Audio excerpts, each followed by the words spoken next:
The broadcast is now starting. All attendees are in listen-only mode. Hello, everyone. Hello, everyone. This is Jamie Lewis. I'm here with Melford Bibbins and Conchetta Bibbins and Susie Lewis, my wife, and Hi. we're very excited to have you here. Everybody say hello. Susie, say hello, and then we're going to pass it over to Melford. We're going to pass it back and forth a little bit in the beginning so you guys can get used to what's about to happen.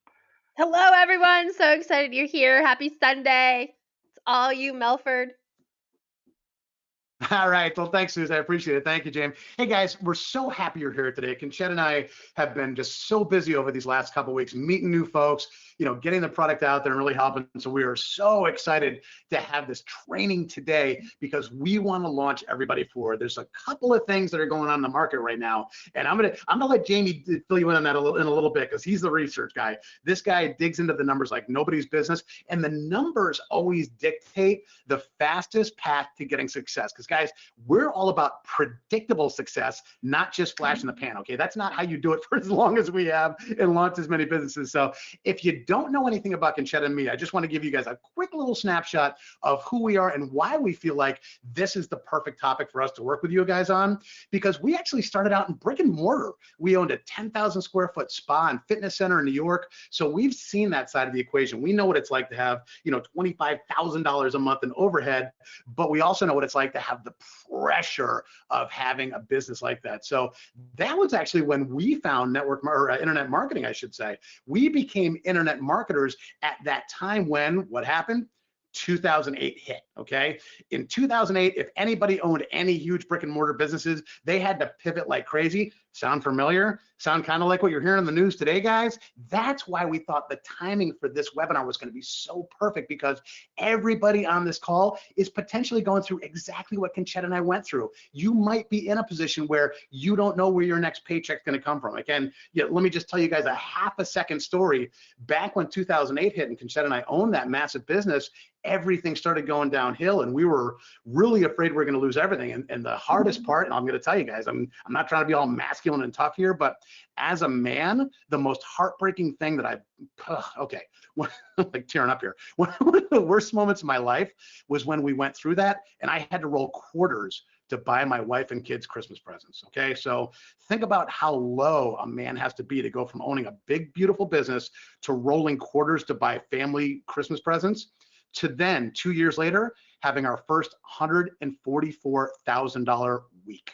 Guys, I am not saying that to brag. I want you to know what's possible. So we were able to go from losing everything to within 2 years having 5 top selling products on ClickBank, becoming platinum super affiliates, which means we're the top 1% of affiliates in the entire internet. And we had a $70,000 a month supplement business coming from 2 years prior to that, losing everything. So again, guys, I'm not telling this to make you feel like, oh, Melford and Conchetta are amazing. I want you guys to know we're a normal couple. We're just a couple of folks that wanted to earn our own living, make a life for ourselves. And we did that through exactly what we're going to teach you today. So again, Jamie is so good at diagnosing the numbers to figure out not only what's working today, but what's going to keep working. So I'm going to pass it over to him, and I want him to go super deep into how we're going to help you guys figure out the path that took us to where we are today. James, hit it, baby. Thanks, man. Thanks. I appreciate that awesome intro. And for those of you who came from Instant AI Income, I'm Jamie Lewis, and that's my wife, Susie Lewis. Say hello, Susie. I just want to make sure you're there with me at all times. Hello. I'm here.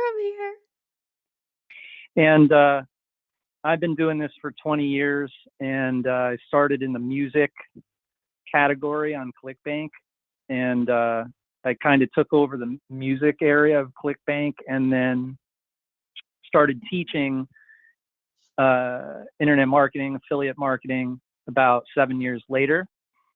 And here I am. I mean, I also do a ton of webinars and a ton of one-on-ones, and spending a lot of time on the back end, like getting to know everyone in the space and getting to work with a lot of different students. And I've had a lot of success teaching students and really learned about, what goes on behind the scenes and like what holds people back and everything.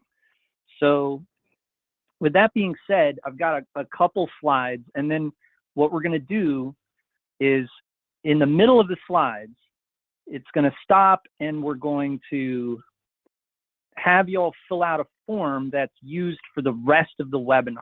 Okay, so when I send you this form halfway through, you'll fill out that form, and it has questions like, you know, what's your website, what's your Instagram, etc. And if you don't have one, don't worry about it, but it has questions like that. There's no cringy questions like how much money do you make or anything like that. We're not selling anything. It's just fill that out, so for the rest of the webinar, we can help you build your businesses individually. And I'm going to explain right now why my approach really does work much more than other gurus. All right. So I hope I didn't skip ahead anything, but if you guys aren't familiar with what B2C means, it means business to consumer. And that's pretty much the MMO niche, the make money online niche. And you've probably seen gurus, they have all this like great proof and everything, but do they know how to teach? Right? They might be really good at B2C. They might know how to, you know, get somebody to buy something from them and play mind tricks on them and do things in a certain sequence and, you know, all that good stuff. But do they understand that no two people think the same way? Do they know that? Probably not, right? A lot of the time, and I feel like I really want to get ahead of myself and talk the stats and the numbers at the rates of results are so freaking low. We'll get into that in a second, but, and then can they put themselves in other people's shoes? Probably not, right? Like one of the questions they're asked a lot of the time is like, if you had to start over, what would you do? And you ever seen their answers? You know what I mean? So were they educated in a different way than others? And I just threw this one at the end, square peg, round hole. Okay. So what I'm getting at is there's a reason why these success rates are so low. Like when you see like the fine print at the bottom of like programs and it says, oh, guess what? Only 1% of people ever make money. And there's, you know, these super low rates. It's very, very similar to something I'm going to explain in a couple seconds. But I think you guys would agree with me. There's like a really big problem in the industry, and there's students who make a fortune, and then there's students that, you know, most students never make anything, right? And it's because of the way that they're teaching, and it really gives me like an incentive to teach myself in this certain way that I can't say I created this method, but it's the way that I teach, and I seem to get really good results with students. So yeah, basically in a nutshell, what worked for them, what worked for the gurus, it won't work for other people. And I really need to prove it, okay? I need to prove this to you guys. So I wanted to let you guys know and make you feel a little better that it's not your fault. You know, when you buy a done-for-you system or something like that, and you see what goes into, you know, a done-for-you system, the branding, maybe domaining, copywriting, graphics, monetization, programming, testing, template design, revisions. And then here you're given, you know, the end result, the company fulfills their obligations, and then there's this 5% left, which is like, all right, here you go, start the ad, run the advertising account, or get cross promos, or, you know, post on your TikTok or post on your Instagram. You guys get the drift, right? You probably heard that from the customer service people or the gurus or whoever saying, you know, you're lazy, do something, this and that. Now, this isn't your fault. And maybe the gurus don't even know this, right? Because I wanted to ask you guys this question. This is a pretty good one. I thought about this pretty correctly, I think. But what's the difference between these two animals, right? So you got this animal on the left, and this is a domesticated animal, right? That was, you know, gotten used to living in a confined space, and, you know, you let it out of the confined space and it comes back to the confined space. It feels comfortable there, right? And then this animal was born in the wild and didn't have a confined space. So it feels like it can do whatever it wants. All right. So my job is to, since a lot of people are in this webinar, they're like this animal here, the one that's used to the confined space. My job is to transform you into this animal. Okay, does that make sense? All right, good. So here's the most important thing of this entire webinar, all right, is the learning, right? How do we transform an animal like this into an animal like this? And so think of it like this. Everyone's mind is different, okay? And if we were to, just like a fingerprint or a snowflake, you know, etc., everyone's mind learns differently and is different, for lack of a better word. And heck, I mean, I even went through ChatGPT today and asked it a bunch of questions to dig deeper, and not even ChatGPT could tell me what is really going on with the human brain. And it really didn't want to dig deep into the prompts I was asking it. But I'll tell you one thing, this is really not debated. Like, you know, we can go back to, we're going to go back to like childhood and all that through this webinar. We're going to talk about like the development, the actual human development, like when a child is in school and everything. But even as an adult, the only way to make sure that everyone on this webinar, 100% of the people on this webinar make a lot of money, is for the teacher, for us to adapt to your individual way of learning and your individual mindset. And all we ask of you guys and girls is to adapt to our, you know, method of teaching and to trust us and all that good stuff, right? At least for the lesson, okay? So back to this graphic, right? You have all these different people, and they all have a different way of learning, and so you could give them these numbers, right? It's like this guy is A73642B. That's his number. And then 738298G, that's her number. And so Mr. Guru comes along and say this guy is the guru. He's like, all right, here, do this, what I'm telling you to do. And you're not guaranteed a paycheck. You're basically supposed to just trust me. This works. Look at it. It's gotten all these other people results. And he passes on this number, and it doesn't fit into her number or this person's number. It's like a square peg into a round hole. It's not going to fit. So the way that we need to do things on this webinar to make sure everybody makes money is for us to, you know, as I was saying, we're going to have you guys fill out a form, and it's going to tell us what number you are, and then we apply the method to you, okay?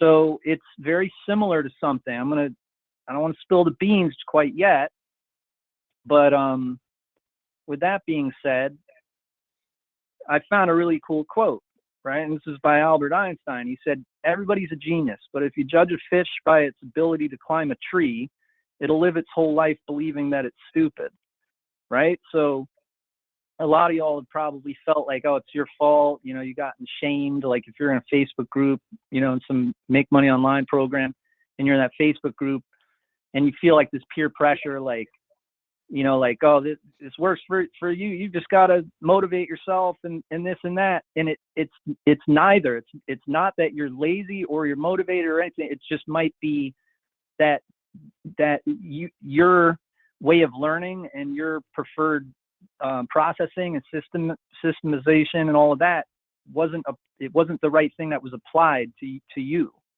You know what I mean? The business model, the niche, and also, which I'll explain in a little bit, there's also something else, which is if you are accustomed to being a leader or a follower, and we basically want to take that into account and try to give you training to be more of a leader, an influencer. If you want to be an affiliate marketer, you need to be an influencer. You need to be at least somebody who can lead people. And that goes for like, even if you're doing PPC, or, you know, if you're a total mathematical marketer, you're doing solo ads or whatever it is, right?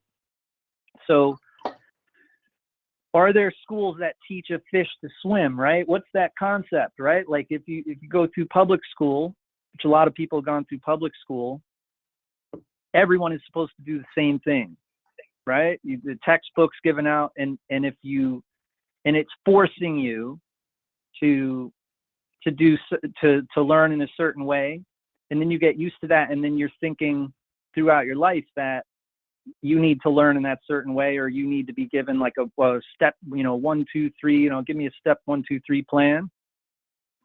And I know for a fact myself personally that because I went to private school, and I also went to I went to public school, and then I also went to this school, right, which is a Montessori school, and it was the first Montessori school. And so I got straight F's in public school, and then in this school there was no grading. All right, there's no grading at all. So just look at how they look at how this school looks, right? So it's like, would you rather go to the public school, or would you rather go to this school, right? And this type of school is called a Montessori school, right? And the way that they teach people is like the individual is most important. So the child is most important, and that person needs to be assessed and like, all right, that's their learning style. If they want to draw all day or do music all day, let them do that, right? That's the way it goes down in this school. And the differences between these two different types of schools, traditional, as you can see here, like students are expected to sit at assigned desks or tables. The opposite, in Montessori school, students choose where in the classroom they want to work and may move around freely at any time. So it's basically freedom, individualism, and then conformity, all that stuff, right? Like be subservient, become dependent on your government, like all that stuff, right? And so you can look through this I'm not going to, of course, read everything on here, but that's pretty much the way it is. It's like, it's an individual. So the biggest difference is that it's not a collective, like this is collectivism and this is individualism. All right. And you can think more independently when you come out of this school, and you graduate really fast, like when you're like 12 years old. Maria Montessori, who created it, she had believed that after, because she was also like, I think, a psychologist, and she started by teaching special needs kids. And so she had that like foundation or something, and it's become like, it's very expensive. Like not a lot of people are able to go because it's become this very like elite community. Like, if, only, in very wealthy circles, people afford to put their kids through this type of school. But that's the difference. And some of the people who have gone to a Montessori school are the owners of, Jeff Bezos, he owns Amazon, Bill Gates, and the owners of Google. They all went to Montessori schools. All right. There's an interview with Jeff Bezos talking about, what his experience at a Montessori school was. And then I got some of these quotes. Our aim is not only to make the child understand, but to touch their imagination, right? So imagination is used like for all sorts of things, like a vision when you're creating a company. It's also used for projections if you're going to, stocks, crypto, goal setting, like your goals. Another one is imagination does not become great until human beings, given the courage and the strength, use it to create. And then here's one that has to do with the testing and all of that stuff, right? The prize and punishments are incentives towards unnatural or forced effort, and therefore we certainly cannot speak of the natural development of the child in connection with them, right? And so with that being said, I talk all about like imagination and everything. And this is something that is really like, this is one of the things that ChatGPT wasn't able to explain to me, right? Is what is really going on in the brain. It's pretty incredible muscle that we have in our heads, right? And so the right side of the brain creates, it's like it creates art and music, dreams, emotion, imagination, intuition, personality, right? Feelings. And then the left side of the brain is speaking, writing, language, logic, analysis, math, reading, timeless, reasoning, sequence, right? And then I like to do this a lot of the time. All right. So that'll explain things a little bit. Like I just replaced, that's pretty much what's going on, right? So when if you have worked jobs like your whole life or you were educated in a certain way, I had a student, for instance, Amuro. I talk about him a lot because he was in my class for like 12 years. And the kid came in and went out and studied with other people. Like I think he went and studied with Mark Ling for a while and other guys, educators that teach this stuff. And he just recently started to make money for the first time. And he started doing Forex, and he's making money with Forex, right? And it gives me an aha moment because I'm like, that makes so much sense. Like I always used to tell him, I was like, man, you are the most uncreative person I've ever met in my life. Like he would try to do things that he'd learned in other courses, like start a Facebook fan page selling carpentry stuff, like that Dan's woodworking product on ClickBank. And it was so bad. I was like, bro, just don't, that's not your business model. It's not your business model. He's like, yeah, but this works for so-and-so and this and that. And I was like, yeah, but you don't need to, like, we want you to start making money like tomorrow. Like I've had it. And the only way to do that is to, not go against the grain and say, oh, get your skill up, get better at this or do this and that. It's to find out what, it's like the Montessori way. It's like find out what you're already good at. And it's just going to be so simple. Like you might even still have the muscle memory and you could just start kicking ass right away. Do you see what I mean? So that's what I want to do with you guys on this webinar is have you guys fill out a form in a little bit. And in that form, I'm going to show you a picture of the stuff in it. And just remember that, a lot of y'all say that, you say, yeah, I just need a step-by-step plan and I'll do it. But something you got to remember is that since you're not guaranteed a paycheck for selling your soul and your time anymore, if you don't like what you're doing, you won't. We'll give you that step-by-step plan. You're going to get off the webinar and you get like a dopamine withdrawal and you're not going to do it. So stop saying that. All right. So think about this and think about how we're going to adapt to you. And we're going to do this special service for you guys live in the webinar. And so go here to powercoupleprofits.com and get the ultimate done for you, done Montessori style, and for lack of a better word. And so what I'm going to do is me and the gang are going to hold back. And that's pretty much the last thing for a while. You're not going to hear me talk for a while. You know why?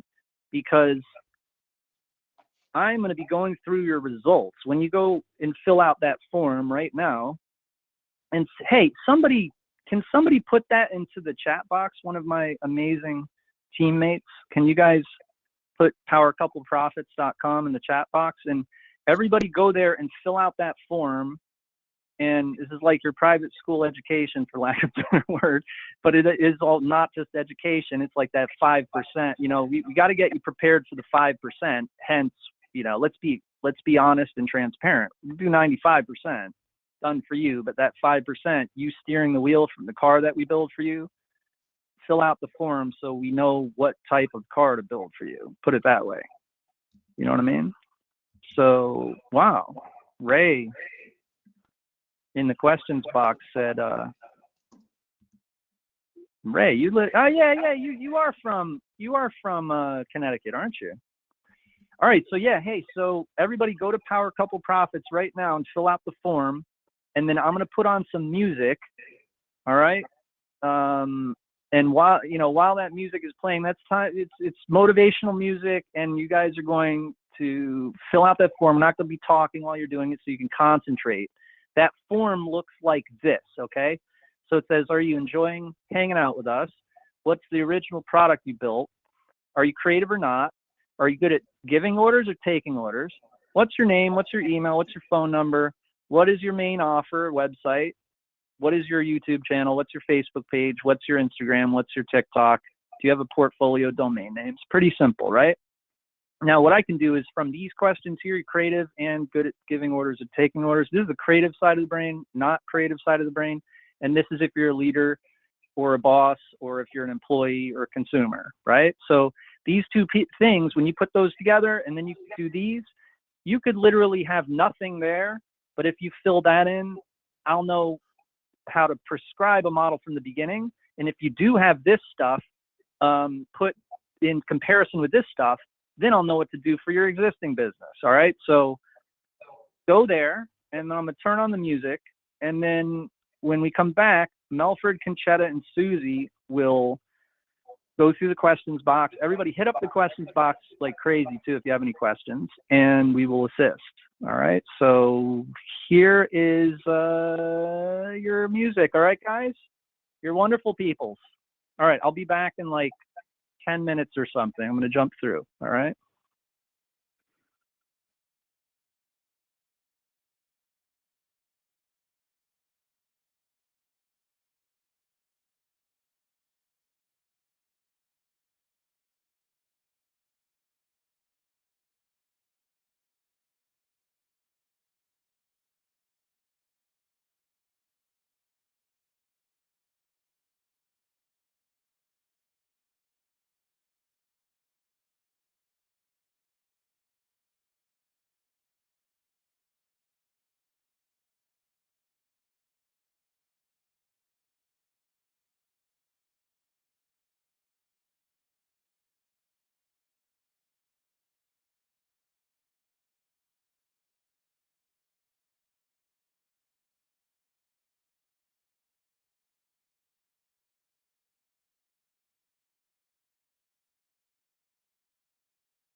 We are so happy to be back after that. Guys, we want to make sure that you've had time to fill out your form. So if it's not quite done yet, please finish your form up and know that we genuinely want you to spill your guts. I know it sounds funny. I mean, we barely know each other at this point, but this is how we're going to help you, okay? Guys, we're all adults here, so we're going to treat you like adults. So, I mean, you might be asking, what sets the four of us apart from the 99% of other folks out there, these self-proclaimed gurus, is it's our independence.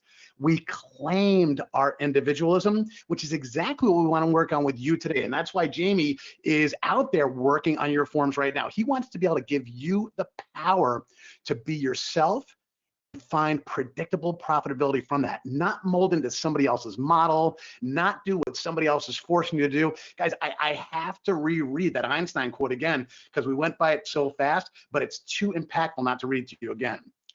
Everybody is a genius.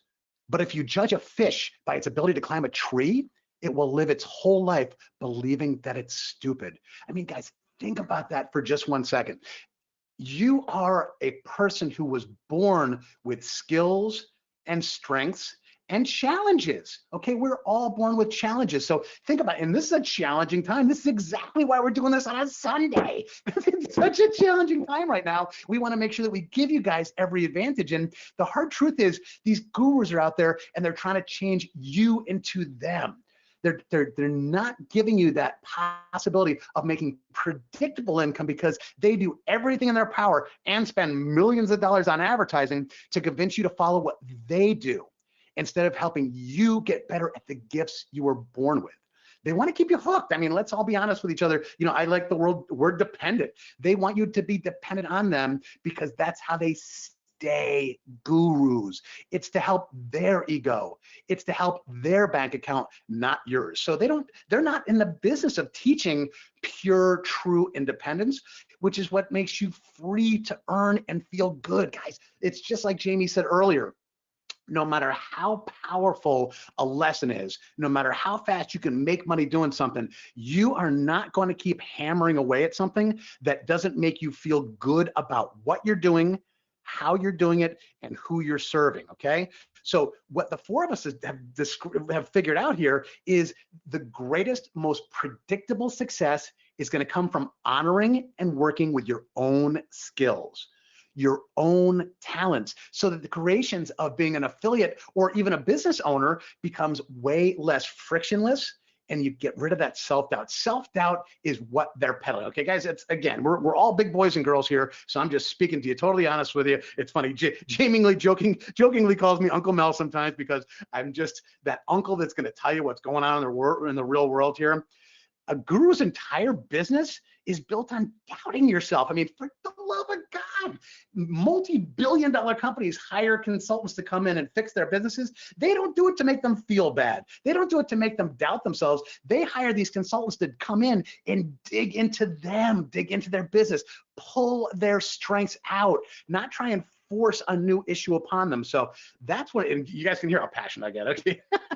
Those of you who have only known me for a little bit of time understand that every time I'm talking to you, I'm going to be like this. I am so excited to help you guys get to where you want to be, not to where, and I'm not going to mention any gurus' names, but we all know them, the YouTube guys, the people who just got arrested, all that kind of stuff is going on because they're trying to force you into. They're forcing you like they force their consumers. Okay, again, the total transparency here. Jamie actually touched upon this earlier, that they are very good at the B2C market, which is selling things to consumers, because they use force.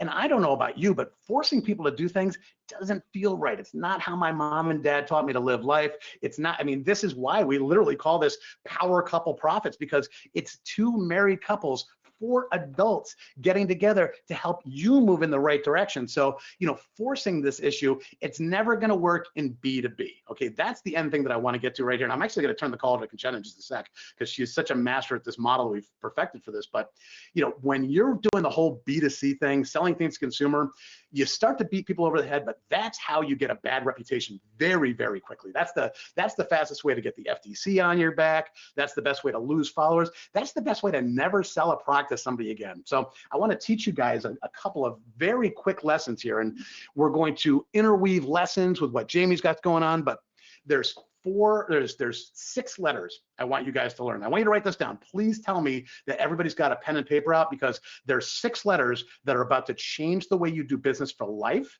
And this is everything we're going to teach. And first is AOV. That's average order value. So that's the amount that someone buys from you the first time. And that comes from being respectful. That comes from figuring out what they need and serving people with something that's going to remove pain from their lives. So that's one lesson you guys are going to learn. That's exactly what Jamie's working on right now, is putting together a business model for you, so you can have your AOV in place, your average order value. The second 3 letters of this equation, which is what's going to bring you lasting money. So AOV gets you money up front, get your bills paid, get your kids, the car they need, all that kind of good stuff. It gets you to the point where you can have the life you've been looking for. Then we talk about LTV. That's lifetime value. Where does that come from? That comes from trust, guys. Who is going to buy from you for a lifetime? People you've helped. If you didn't help somebody, why would they buy from you again? So that's the key, is we want to make sure that we present this amazing value up front. We truly help them change their lives, remove their pain, get them closer to their goal. But then we want to do such a good job of it that they keep coming back to us. And guys, that is the absolute opposite of what gurus do. Gurus are all about this one-off shot. Let me pull as much money out of you as humanly possible, because I don't care what happens later. That breaks I almost swore. Sorry about that. I almost swore there for a second, trying to keep myself from getting too amped up and swearing on the call here. But that is the kind of thing that drives us crazy. So, and again, the biggest failing, which is one of the biggest markets you guys are going to find, is the B2B market. Okay, that model will never work when you're selling business to business. Okay, and I'm going to have Conchetta hop in here for 1 second, because we have always worked on a model called the one-to-many model, and Conchetta's going to talk about that, because that's one of the secrets that we've discovered, is using the one-to-many model makes B2B sales so much more powerful than any of these so-called gurus are going to ever teach you about. So, honey, would you mind going into one-to-many model, the one-to-many model for everybody for me? Absolutely. Thanks, Mel.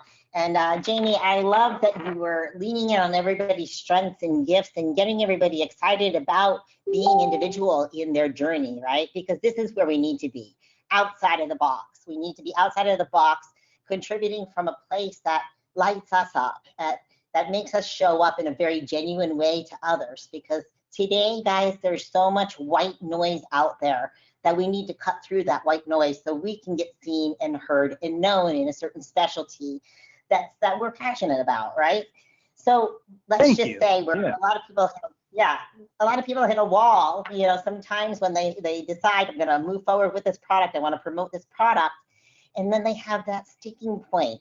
And that sticking point is where people start to back off, right? They don't know where to go from that.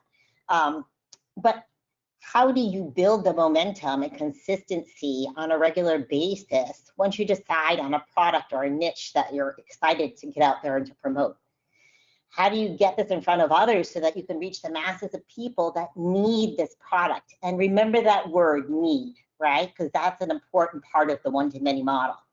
Today, more than ever, you really need a way, like I was saying, to cut through that white noise that's out there. You need to stand out in a very unique way to begin to develop a little bit of branding around yourself, so that you're not traveling the upstream battle, that you're connecting with other professionals and being able to present to that professional in a way that they understand the value of maybe sharing and opening up your product with their network. And this is where the one-to-many model kind of comes into play. It's a little bit of an easier path to take. So I'm just going to back up a minute and just go into a little bit about the most popular niches and topics today that are out there. They all revolve around health and wellness and making money online from home, relationships and spirituality. So you need to choose, which of these lights you up the most. This is where we can lean into your individual strengths and captivate the audience from your point of view. So guys, by finding affiliates that are already ready to jump in because you did a great job sharing and identifying who your product serves and how the product is going to help achieve the promise or results for the problem that they're having, this goes deeper than you think. Everyone is focused on what the journey or the transformation looks like. and it needs to be believable, right? So the question is, how do you find the right affiliates with the right audiences? Once you know your ideal customer, we can approach this through the use of maybe a questionnaire or a survey around the topic that you really want to go deeper into with them. This is the way to get into that psychological, I guess, process of thinking of what your audience is really looking for. And if we don't know this, then we have a harder journey in getting that product in front of the right people. This can be such a game changer for you, because a lot of times when you're reaching out to that professional, that one person that already has an audience that's looking for the product that you have already built a site around, you're looking to promote, they're already connected in a warm way with that audience. Now it's you just getting out there to the professional, the influencer, that one particular person, and introducing that product. And how do you really kind of take them down that journey so that they can see that this is going to add value to their network of individuals that they're already serving? The benefit of all of this is they are now speaking to their audience, and this becomes now a warm lead once you satisfy how this product fits into their group, into their niche, into their program. And so identifying that, like if you're going to Facebook and using Facebook or Insta and studying the culture and the questions that are coming at them, going a little bit deeper into how your product can help a lot of the concerns and questions that they have around a particular problem. And really getting to understand that you've figured out that transformation or the way to be able to help them through whatever that might be for them, right? I mean, I'm going general here because everybody has different niches that we're looking into. But how do you find that right audience that's primed for what you have to offer is really where we're going with this. Remember, like if you get into a group and you start going through the comments in that group and understanding the topics of discussion around that group, knowing the culture, how they speak to one another, now you can show up to the admin of that group and show how your product, how your supplement, how your coaching program, how your, whatever it is you're promoting, it works from all different angles, how you can help people make money from home. All of it fits into that same category, but you need to find the right audience, the right professionals, and the right groups that are out there, and then present to that one professional so that they can open up their network of individuals around the product's journey and showing them how they can add value to the things that they're already doing, right? Cross-promoting can be a lot of fun, guys.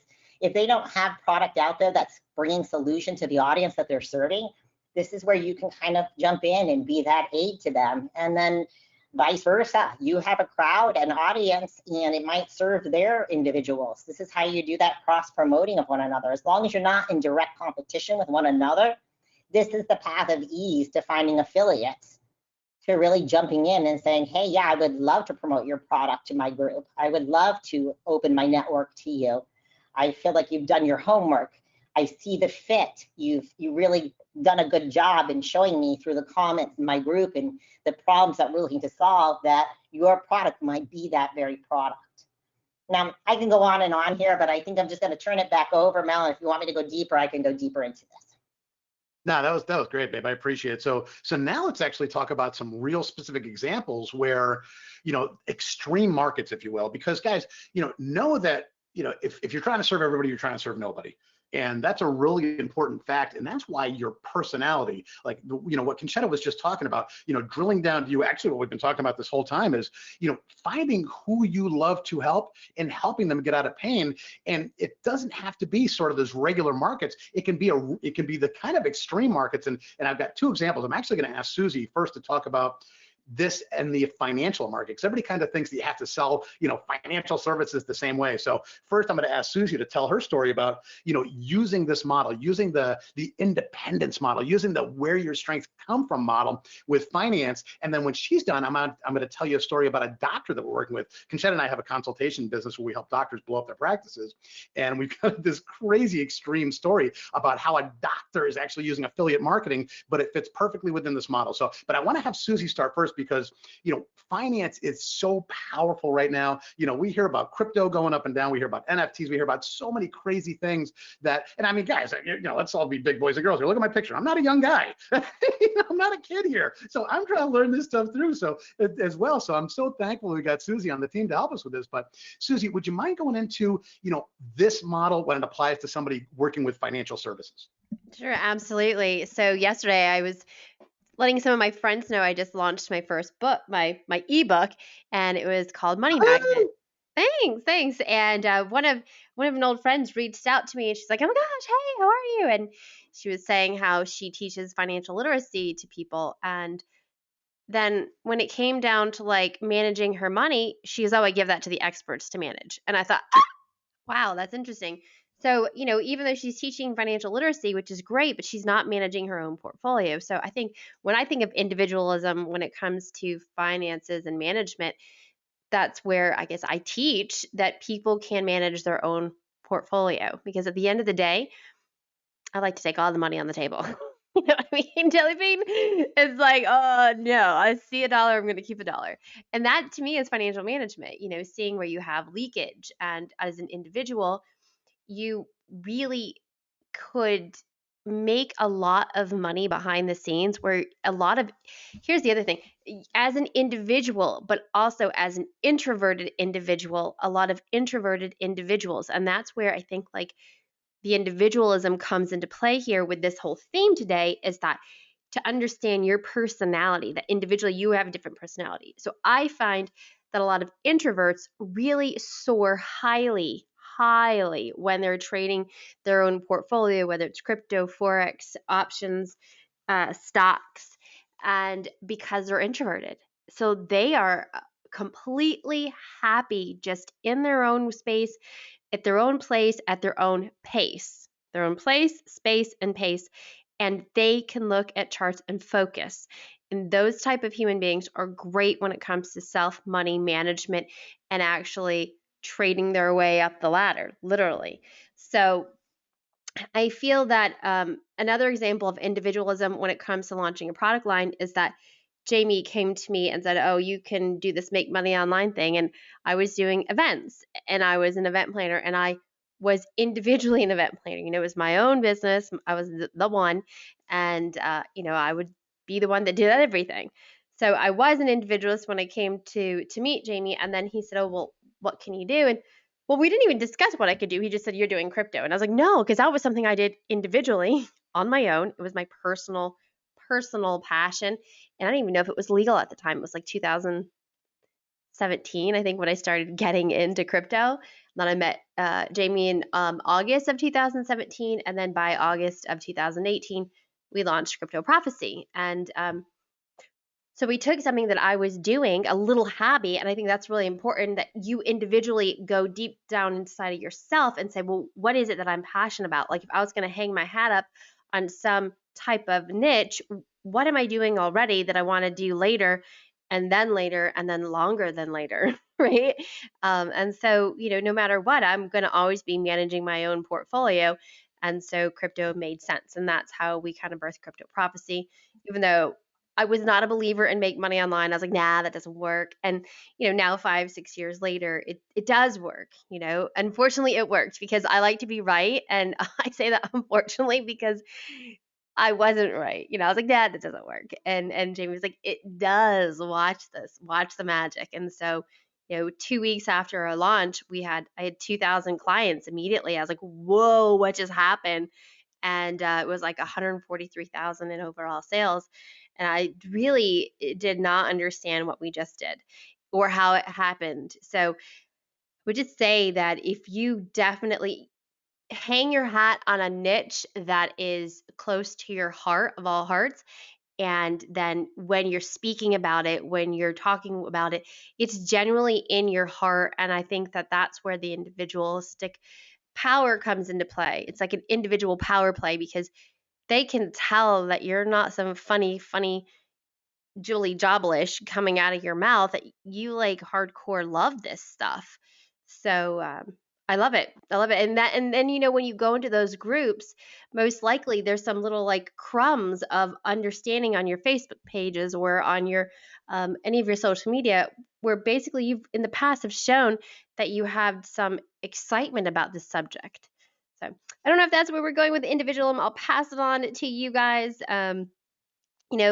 Yeah. Melford, do you have any other questions, or Jamie or anybody out there have any questions for me? Yeah, I just wanted to make a quick announcement. That was awesome to hear from everybody. Thank you guys. I've got like 30 people now that signed up, and this is amazing for a few different reasons. First of all, this is easier than I thought it would be.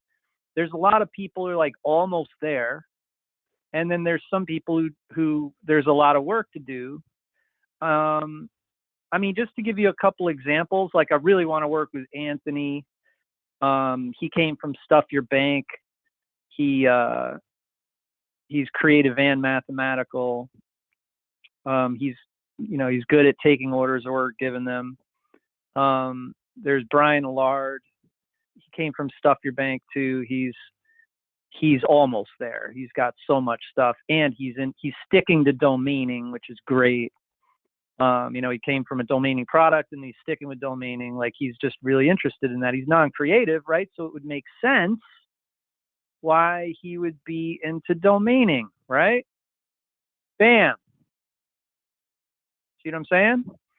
So it's just really interesting, and it's like, oh, this is awesome that everyone has stuff. And if you don't have stuff already, if you don't have an Instagram or a Facebook, then it's pretty evident what we have to do, right? So, for instance, Virginia, you have that website. I think, you know what? I think you put it in with a dot in the middle of it, and therefore, all right, I'm going to look at that again. Is it coming up for you? Is your website coming up for you? You came from Annihilation. Hey, so anyway, big shout out to everybody who came from Instant AI Income. We got Anna, we got Andy, we got Ron. You guys are both creative. Well, that's cool. And then one of you has a website, the other doesn't have a website. So these blanks, I'd like to fill them in. There are some things that are easier than others. Like, for instance, you guys should all get those accounts. Like, you should open up accounts for your brand. So the real hard part, is not hard to open up an account, like a TikTok account, etc. But one thing right off the bat is we got to put on our thinking caps and our imagination. And you guys do this exercise with me where you daydream. All right, because you ever heard of the people who, when you hear this story, like, oh, he learned a new language in 2 days, right? The only human way possible to do that is if you have like a vision, if you have some really exciting thing that you want to accomplish. Like, for instance, you're traveling somewhere and you've always dreamed of having a conversation with a world leader, and you're going to meet that world leader, and you're like, I've got to do good. And you have that pressure, you have that incentive, you're interested in it, you're passionate about it, you have all these things that are making, for instance, you're going to spend your time doing something that you really want to do. And if you want to do it, it'll pull you through it and you'll super learn. It's like a superhuman thing. It's like getting superhuman strength. You know what I'm saying? I hope you guys get that. But anyway, yeah, so we got a lot of data so far, and I think we're just getting started. I mean, I love these workshops because we can really make a difference with you guys. Yo, also, hit us up in the questions box, guys, and tell us anything that's on your mind. So far, a big shout out to these people. Jeff Powell, who just signed up. Virginia, I don't mean signed up, but you know what I mean, filled out the form. Virginia, Cam, Carl is almost there. Like, he's got everything, and he's got his brand, and he knows what he wants to do. Bonnie's back. Big shout out to you, Bonnie. Where you been? We miss you. Antonio, John Tidwell, Anthony Morel, Bruce, John Lomax, Brian Allard, Jeff, Andrew. There's a lot of people in here. Brad, Levy, Anna, and Andy, and Ron. You guys, Anna, Andy, and Ron came from Instant AI Income, which just came out. Did you guys build a site with Instant AI Income yet? If so, I wish you could fill out the form again. I bet you did too. It's so damn easy to build one. Why don't you guys fill out the form again if you want, or if you're just getting into the webinar, what we're doing, everyone, is you guys fill out that form, and then I'm putting together a business plan for you. That's right, pure philanthropy. We're doing it up, Texas style. So you guys want to hit up the forum, powercoupleprofits.com. All right, and for the people who came in late, we got 4 gurus on here, 2 male gurus and 2 female gurus, and we're doing the custom business plans for you, and we're making sure, and we're also going to assess if you're in the right business to begin with. Like, say for instance, when, you know, if I were to ask you what niche you want to do, that might be a good thing for me to add on to the form. But other than that, just tell us in the questions box at this point, and go to powercoupleprofits.com and fill out the form if you haven't done that. All right. Jamie, I want to tag in for just 1 second here, because it's kind of funny. The 4 of us are such different people that we are living the lessons we're teaching right now. And let me explain why I say that, because I mean, obviously we're 2 married couples. I mean, Conchetta and I have been married. Conchetta and I have worked side by side for 20 years, guys. I mean, like, try and wrap your head around that. For 20 years, we've worked literally side by side. Excuse me. And why can we do that? Because we go with our own passion. So exactly as we've talked about on this entire call about chasing your passion, doing what you're great at, you know, don't worry about what anybody thinks you should be doing. Go with what your heart draws you to do. And I'm going to use Conchetta and myself as the example. Her and I have worked so long together and in so many different industries. And why can we still do it? And why has my wife not shot me in the head yet? Because we stick with what we're good at, okay? We do the things that we're best at. One of us is better at tech. The other one's better at communications. One's better at reaching out. The other one's better at follow-up. One's better at paperwork. The other one's that's how it is. So it's going to be the same thing for you guys. And I'm not saying you got to work with your wife or your husband or your spouse or your partner or your anything else, or even bring on a business partner. What I'm saying is, understand that even folks at our level, the 4 of us who've been doing this for years and years, made tons of dough doing it. And I ain't saying that to brag. I'm saying it because when you can get this many people to still work together after this many years, it's obvious that we've taken the time to drill down to only doing what we're great at and what we love, and that's where our success came from. Oh, so guys, yeah. Go ahead, Ben. So I did see one question fly by, and it's funny because I love this question because we've been in the game for so long. People are saying, you know, where are these affiliate marketing programs? You know, where do you find this stuff? And the reason I'm giggling why I say this is because, you know, when the 4 of us started, there were like 2, okay? There was ClickBank and eBay. That was it. If you wanted to be an affiliate for anything, none of the major stores had affiliate programs. You know, you couldn't just find a gajillion places to sell product for people. They just weren't built that way 20 years ago. Now you've got Amazon, ClickBank, Temu, Commission Junction, and obviously I'm reading a list here, Digistore24, JVZoo, eBay, every major retailer out there, friggin' Walmart, man. I mean, you can become a Walmart affiliate. Like, what has happened to the world that allows you to earn money from so many different places? Because that's how they earn their money. Guys, understand that you are doing these companies a favor being an affiliate for them. So now you get to do 2 favors. You get to earn twice the karma debt, okay? 1, you're serving people with the things they need. So that's why Conchetta went into what she talked about, Jamie, Susie, what we've all talked about today is let your passion drive you to serve the people you want to help. Okay, we're not just here to try and pull as many, again, the guru gig, trying to pull some money out of somebody, never caring what happens to them afterwards. That's not how we roll, and I'm praying that that's not how you roll too. I'm hoping that you're still on this because you're like us and you want to serve people and make their lives better. Yes, you deserve to get paid for that. I mean, nobody's, none of us are out here playing Mother Teresa. We all know we're going to make a nice living doing it, but you're going to make a nice living serving people and making their lives better, not just trying to put your crap down the road. I almost swore again, not just trying to put your stuff down the road. So that's one of the important parts I want you guys to understand is the power now of affiliate marketing has grown exponentially from when we started, because no matter who you're trying to serve, no matter what products you care about, I mean, hell, if you're a dog person, there's like 20 different affiliate marketing programs out there for dogs. You never have to do anything but make people's dogs healthier. I mean, for the love of God, you can make their kids healthier. You can make their grandma healthier. This is going to come down to what you're passionate about, not what a guru's teaching, not what the latest sexy, social media platform is. Yes, that's a great way to get launched. Yes, that's a great way to find groups. Yes, that's a great way to have penetration into the affiliate marketing partners that you want to work with at some point, and influencers, and we'll talk about that a little bit later.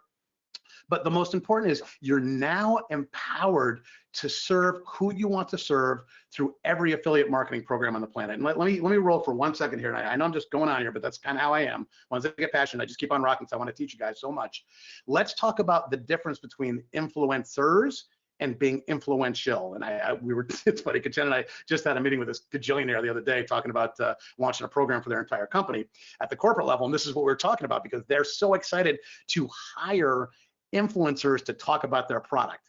They were all excited about it until I made them aware of the fact that the influencer is just waiting for that next bigger check to come along before they promote somebody else's product, okay? The term influencer has been bantied around so much nowadays that it's this entity where they're just trying to pull money. They're not trying to be influential. They're trying to use their influencer status to sell a bunch of shit. Oh, I swore, sorry. I promised myself I wasn't going to swear. No more. That's it. Last word of the day. I promise. So now you guys know who I really am. This is all Mel, guys. You guys are getting 100% Melness here. So, but the difference is being influential is what Conchetta and Susie were talking about. Okay. Finding something you love that you can be incredibly passionate about. That doesn't just come down to selling products. That comes down to finding other people to promote with. This is how you build a big list of other affiliates, so you can do cross promotions, so you can start making money for each other. So you can, well, I mean, come on, guys. That's how I met Jamie. I mean, Jamie and I met, I don't even know, 15 years ago or so, because we were both super affiliates. We ended up promoting each other's products. We ended up meeting an event, instantly became best buds. And now you're talking, 15 years later, we're talking to you together. It's like, that's the power of service, knowing who you want to help, and then being influential when you're out there meeting other product owners, other list owners, or other people you want to work with. So anybody who wants to pipe in on this point, I know I've been rambling on here for probably 5 minutes straight, but I'm just so passionate about the fact that I want these guys to chase what they love, because that's where they're going to find the income fastest. Hell yeah, honey, that's awesome. Sorry, go ahead, Jamie. Yeah, I was going to say Andy is creative, and he's got his website and a Facebook page. And we got Charles. He's creative. He's got a website and a Facebook page and an Instagram and TikTok. So, for Andy Fields, you said you're creative. Why don't you got a TikTok, right? So let's, we got to go through everybody else, but I'm going to keep repeating, and going through everybody as we go. Tommy's creative, and he's got a website, a YouTube channel, a Facebook page, a Facebook group, even an Instagram and a TikTok. So remember those two multiple choice questions, they were, are you creative or not? And some people are, like for instance, Tommy here, he's saying, hey, he's creative. And he also says he's good at taking orders or giving them.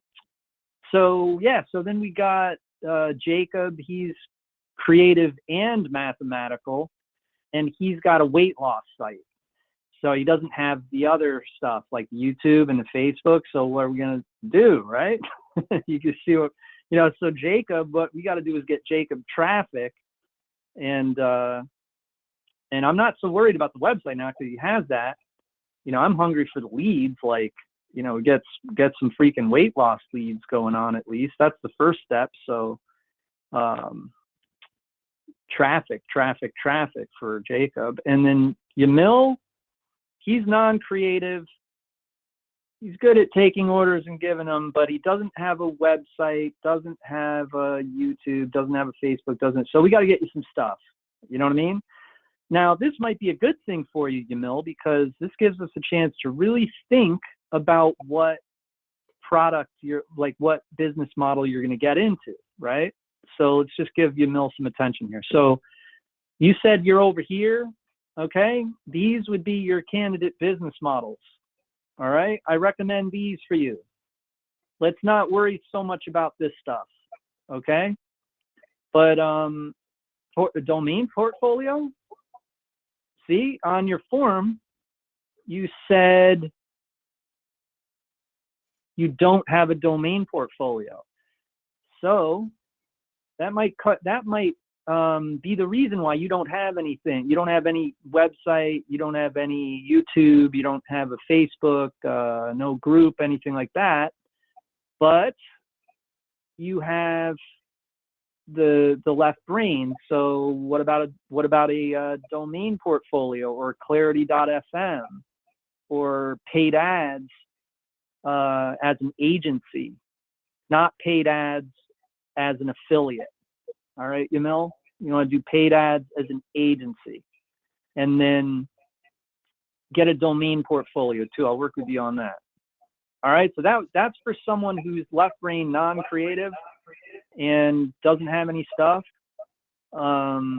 Yeah, that we were able to hit the nail on the head, so to speak, in this webinar. Holy mackerel! Anyway, we got yo, my man, JP is in the house. And he came in through Goldmine Seeker. He's creative.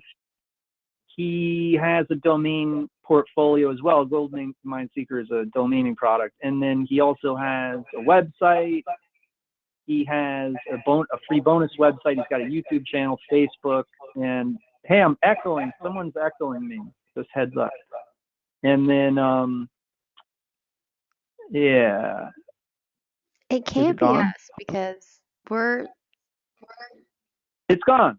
It's gone. Oh, maybe really. it's not. Hello. Hello.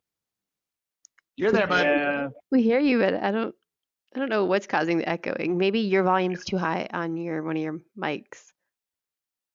On my phone. Yeah. You Really? just work on the business plans to get everybody moving in the right direction. Let us worry about the echo. All right. So John Hallinan is non-creative, and but he has a domain channel. You see a domain portfolio. You see what I'm saying? That makes so much sense. Anyone who says non-creative, sometimes they do have a domain portfolio. That is so amazing. Oh my God. Oh my God. I know what I'm doing. Oh my God. All right. I don't mean to toot my own horn. I'm sorry. This is helping you guys, though. It's not, I enjoy this. All right. So anyway, Jeff Powell, he filled it out a couple times. Yeah, man, you're in the house, man. You know what's up. He's sending me questions in the questions box. He's like, I'm confused. You ain't confused. You're great. Look at this. He's got freaking website. He's got, is that you? Yeah. Website, Facebook page, Facebook group, a TikTok. You got a TikTok? That's freaking awesome. I gotta see Rick Rubin's TikTok. All right, and then we got a portfolio domains. Yes, right? Well, I know you got one of them. And you came through Domain or Elite? Damn, OG right here. Holy mackerel. So then we got Virginia. She's non-creative, but she's got all this stuff. She's got, it says, what's your website? She drops her hop link, and Virginia's the best. Yeah. All right. So what's your YouTube? That's a YouTube channel. Is that Virginia? Can you hit up the form again? Drop your YouTube channel up in there, because if you do, oh, you don't have a domain. You're non-creative. You got to get a domain portfolio immediately. All right. And then there's Cam, non-creative, and he has big work from home. I know that website. I know Cam. That's Cam Hart right there. Oh, he doesn't have anything else. Oh, Cam, we got to get you some social media accounts, bro. We're gonna make some monies together. That's the problem, obviously. All right, so let's get some social media accounts. Non-creative. Thanks for being honest, because non-creative sometimes is a good thing. The big business guys are non-creative. Did you know that?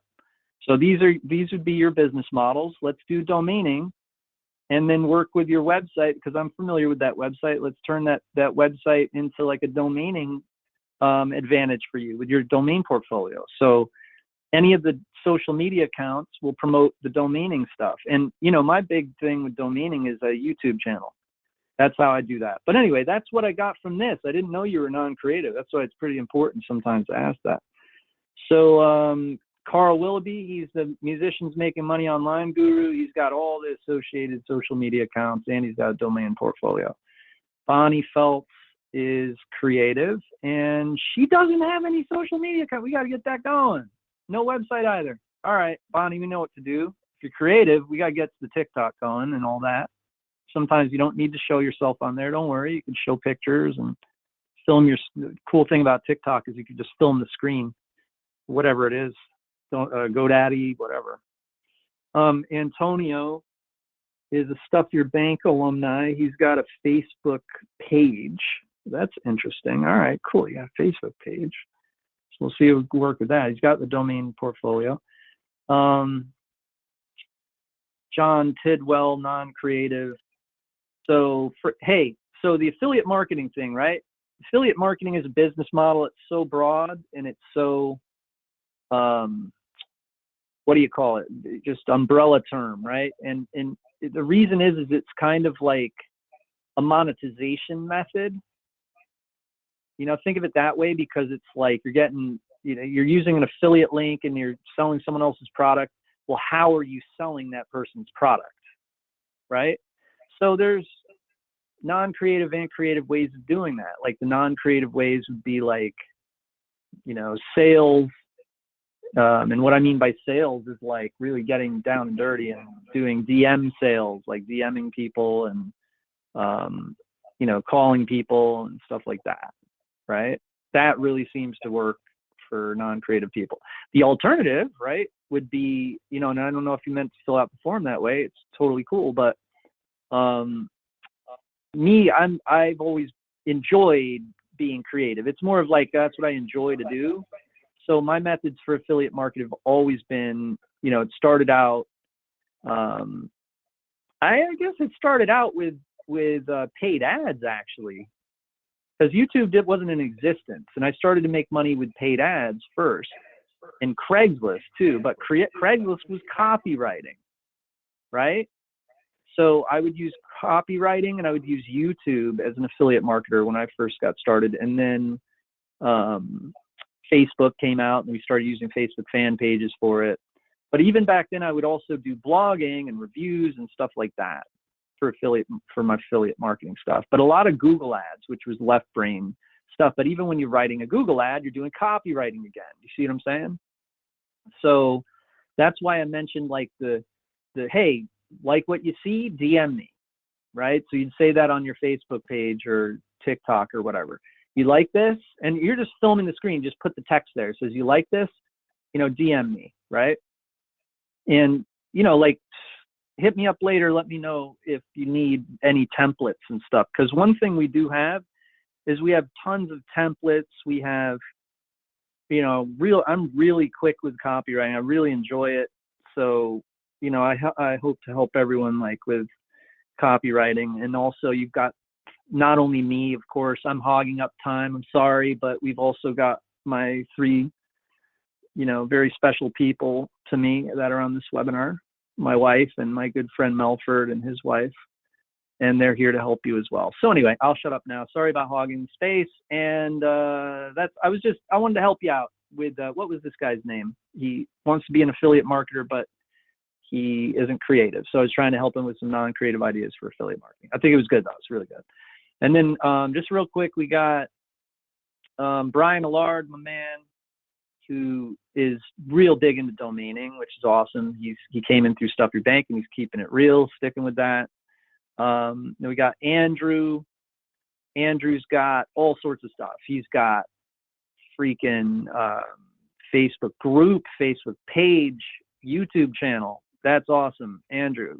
That's going to be really, and he's creative and mathematical. All right, so it'd be probably pretty easy to work with, point Andrew in the right direction. And we got Brad Levy, who's got Facebook group, Facebook page, and a website, non-creative, and he's got the domaining, of course.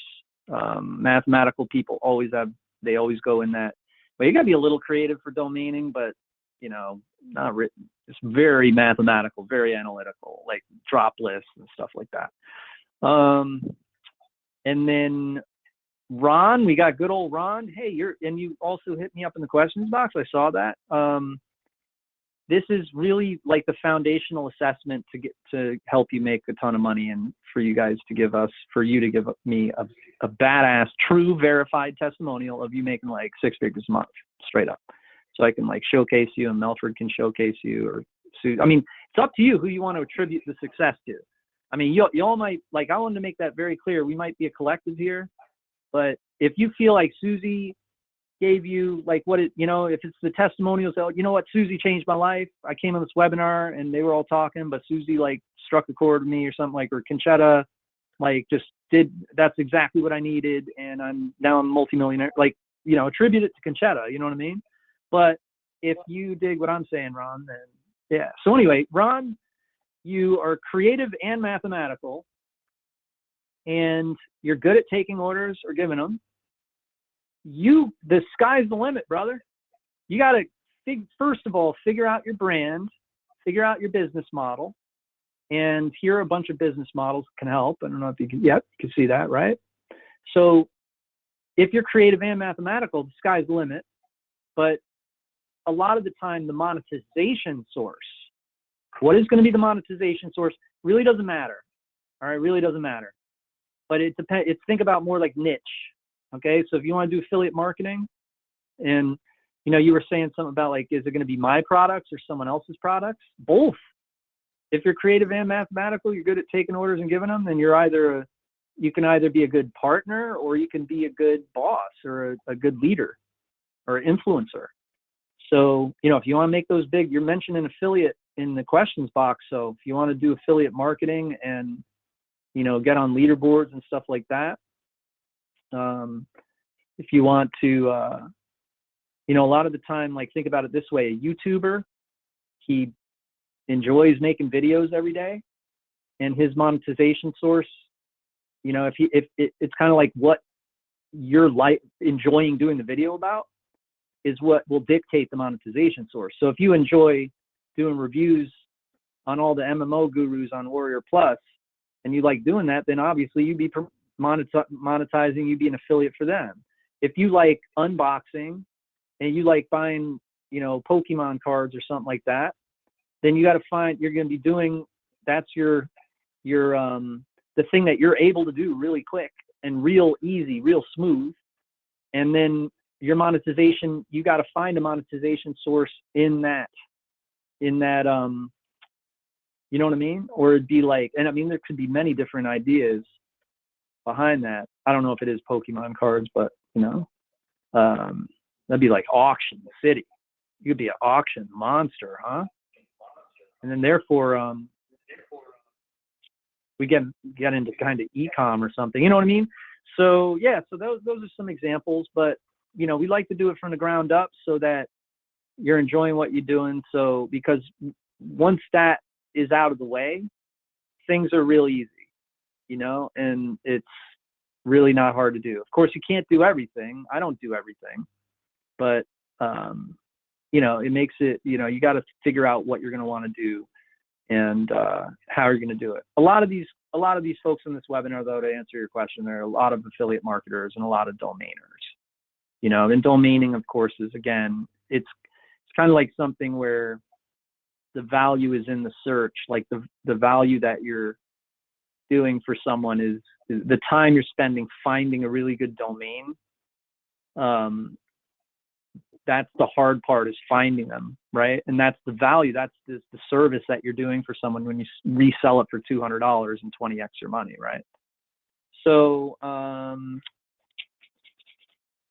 yeah. And then we got Andy, another Andy. And did anyone sign up in, Andy didn't put any info down though. And then we got a couple more people that have come in. We got Denville. He's got a YouTube channel, Facebook page, and a main offer, 1minuteaffiliate.com. Bam, there's a shout out for you, buddy. And then we got, and he's creative and mathematical too. And then we've got Bruce Rutherford. I've heard of Bruce Rutherford. That's my homie. I see him a lot. He's he likes to participate a lot. I always see him on the webinars and stuff. He's got a Facebook page, but I don't think that is your, is that like facebook.com/Bruce Rutherford? Is that it? Or is it just brucerutherford.com like you put? I think he meant to say facebook.com/. Well, I'll check it out though. I'm just trying to fly through these for now. I'll come back though. You guys want to jump in, and what do you guys think of this? We got all these folks. They're making things happen. Look at all these things that these are folks they're building and stuff. It's quite cool to see this. I love the fact that they're moving in the right direction, and it seems like the little it's like you and I have talked about this a million times. It's those 5% tweaks. That's okay. It's so funny, man. It's like this is kicking up all the different stories in my mind. We were talking to somebody the other day that's a massive affiliate in the supplement industry, sells a lot of pills and does a lot of stuff. And what they find is that it's the little 5% tweaks that are the difference between somebody that makes a couple $1,000s a week and the difference between somebody who makes a couple $100,000 a week. Like, they'll try and copy what they do. They'll try and do this, but when it always boils down to it, the guy that wins is the one that chased his passion. It's the people who weren't as passionate about the niche who try and come in and funnel hack. Okay, there you go, guys. There's a term that you hear over and over and over again. Brunson loves throwing it out there. Funnel hack. It's impossible to funnel hack passion. It's impossible to funnel hack a deep-seated strength you have in the desire to help a specific market. And that's one of the things we love to talk to you about. And that's why we really thought it was important for you guys to fill out these surveys and spill your guts. Please don't ever hold back. Anytime we're talking, anytime we do a training like this, especially when we ask you guys to do a questionnaire, do not hold anything back, because it's that little 5%. It's those little hidden tidbits that Jamie's going through right now that are going to make you much more successful than you could be without digging deep into it. Excuse me. We see so often that people see a niche that okay, here you go. It's a perfect thing for the influencers. They see a niche that looks like it's going to make them so much money, but it's something they just don't care about. It's never going to work for them at the extreme levels that we're talking about here, at the extreme levels that we've been able to find. And it's because we've always chased our dream. So, go for what you love, work with who you want to work with. And it's funny, because this was one of the questions that popped up, was people see a lot of the use of ethnic images now. Make sure you go, if you're going to deal with an ethnicity, make sure you're going full in with work with them. It doesn't matter what it is. It doesn't matter if it's their sex, their color, their whatever. I don't care, whatever makes them, a minority or a majority. You want to make sure that everything you do surrounds that. So whether it's domaining, whether it's the sites we're building out in instant AI income, whatever it is, they're going to be very specific to these ethnic people, because they want to buy what's going to solve their pain. So it's the same thing with anything else you do. Your domains are going to be the same. Your YouTube channels are going to be the same. Your TikToks, when you go on there, you're going to see different people performing in different ways. That's how you find success. If you're trying to do this whole, I'm going to help everybody thing, you're going to have a lot harder time than when you drill down to your own passion. And that's why branding. Okay, let's talk about branding for half a second here. And it's, branding is not the Nike swoosh. Okay, branding is not a logo. Branding is not a business card. Branding is who you are at your heart. That is your brand.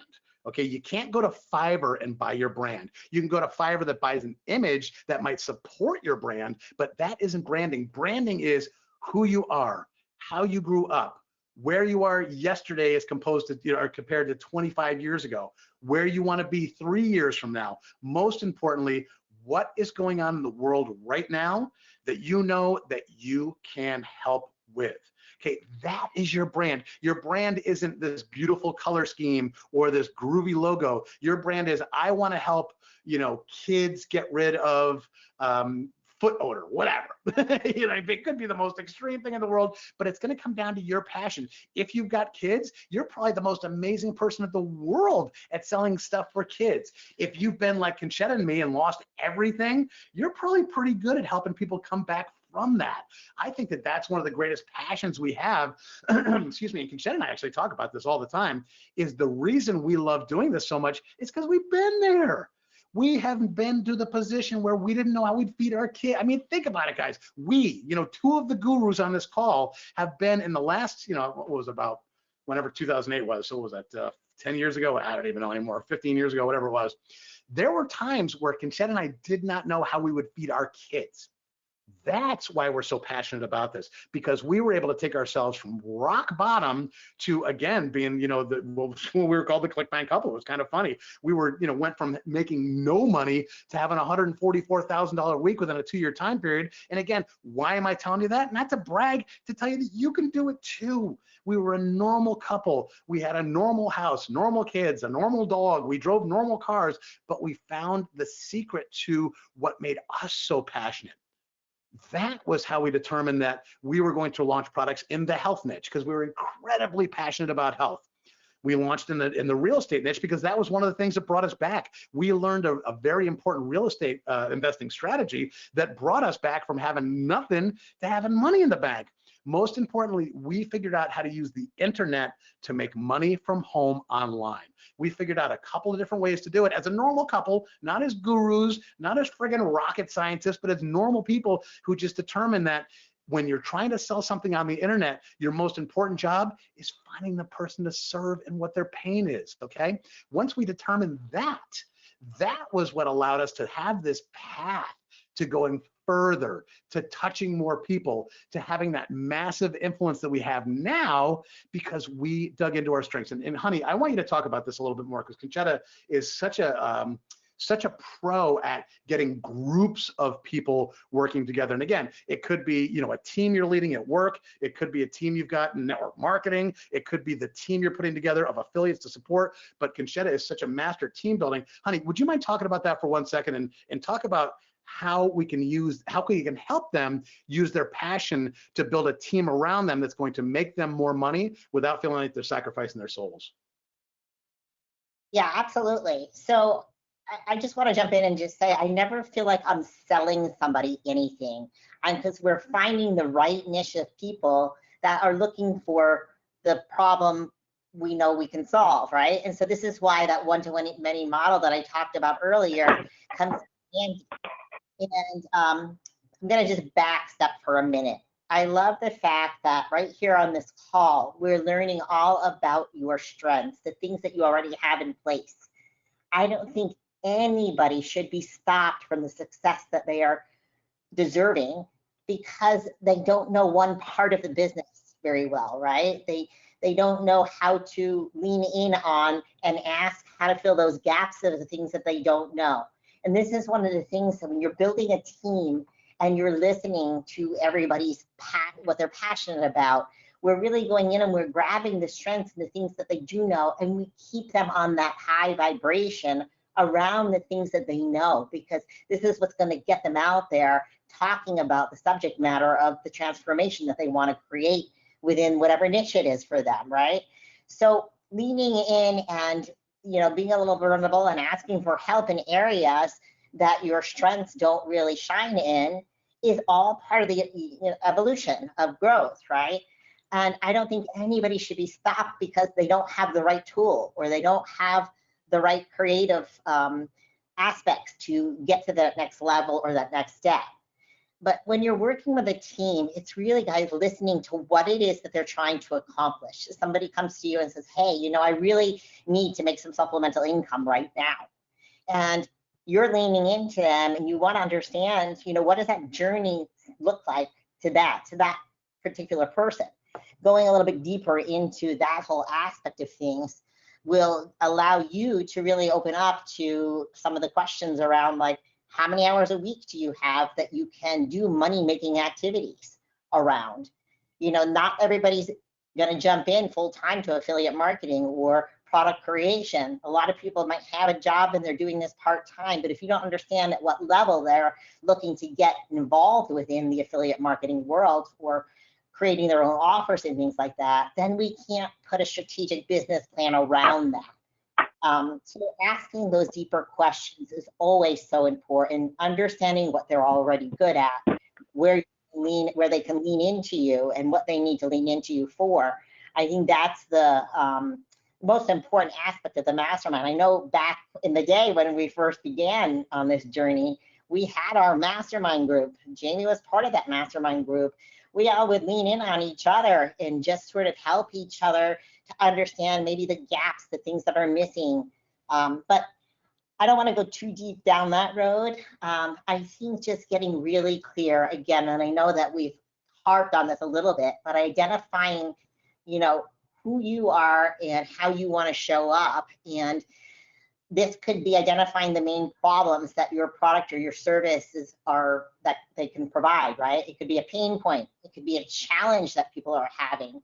It could be a challenge in relationship. It could be a challenge in making money, or a need that they're facing.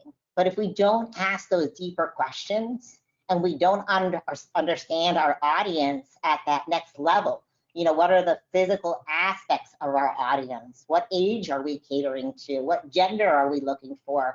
Who do we want to help, and what do they do? What are their interests, their hobbies? What are their buying patterns? Where do they typically shop? What products do they typically buy? Understanding your audience at that level is going to allow you to start getting out there on social, or if you're an introvert, you know, we can do this through posts.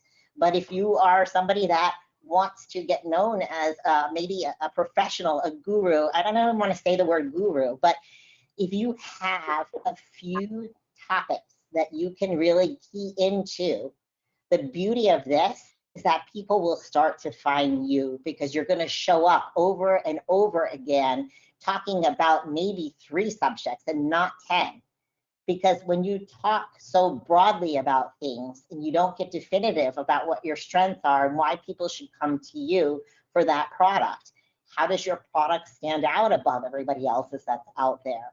These facts are everything that right now online needs, so that they can build the trust factor, the confidence, just make that attachment to you. You know, Melford always gives me the right products because he's done his research. I can trust him. You know, this is what I'm trying to say. It's like, this is who you want to become, somebody that can be known, trusted, and seen, and always, you know, show up in that genuine manner. And this is why the passion comes from, when it comes from within, then you shine at a whole nother level, and people start to make that attachment to you. They're going to keep looking for you. What else do they have? That last product was amazing. It helped solve X, or, you know.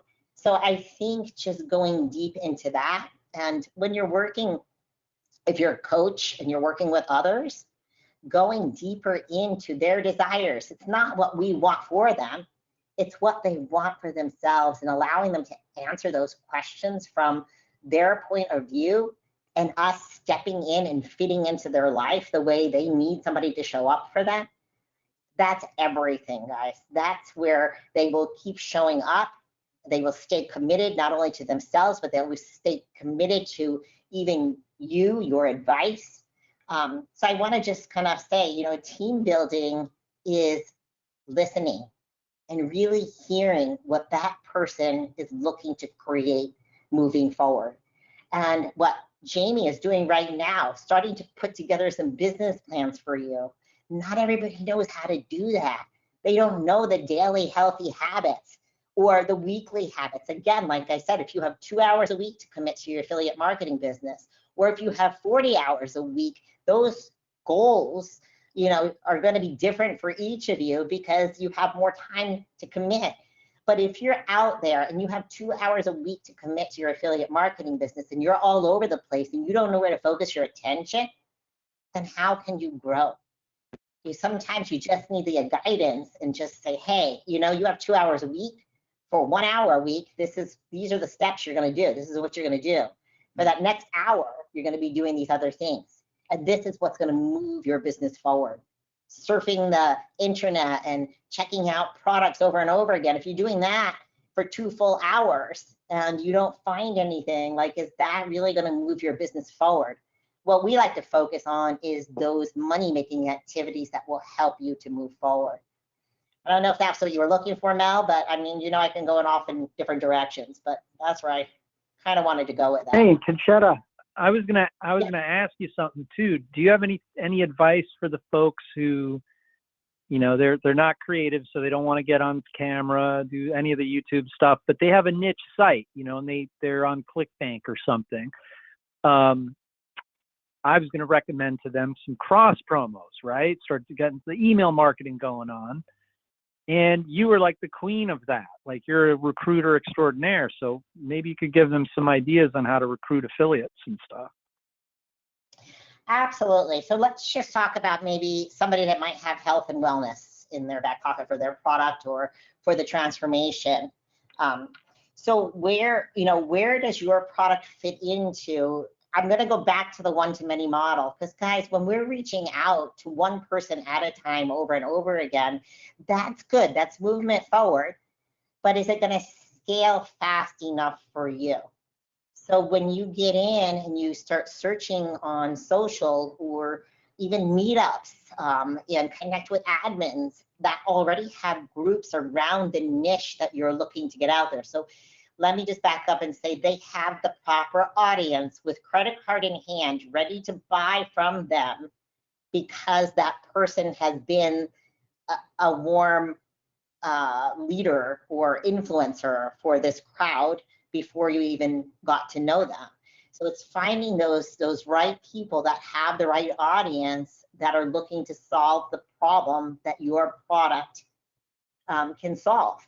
And now you're connecting with the admin of that group and introducing your product at that level and helping that admin to become an affiliate for you, whether it's through social media groups, whether it's through meetup groups. You know, just use your imagination in that arena, and we can go deeper into some of this stuff later. But, you know, it's finding that one person that already has a network that is looking to have a problem solved that you can solve.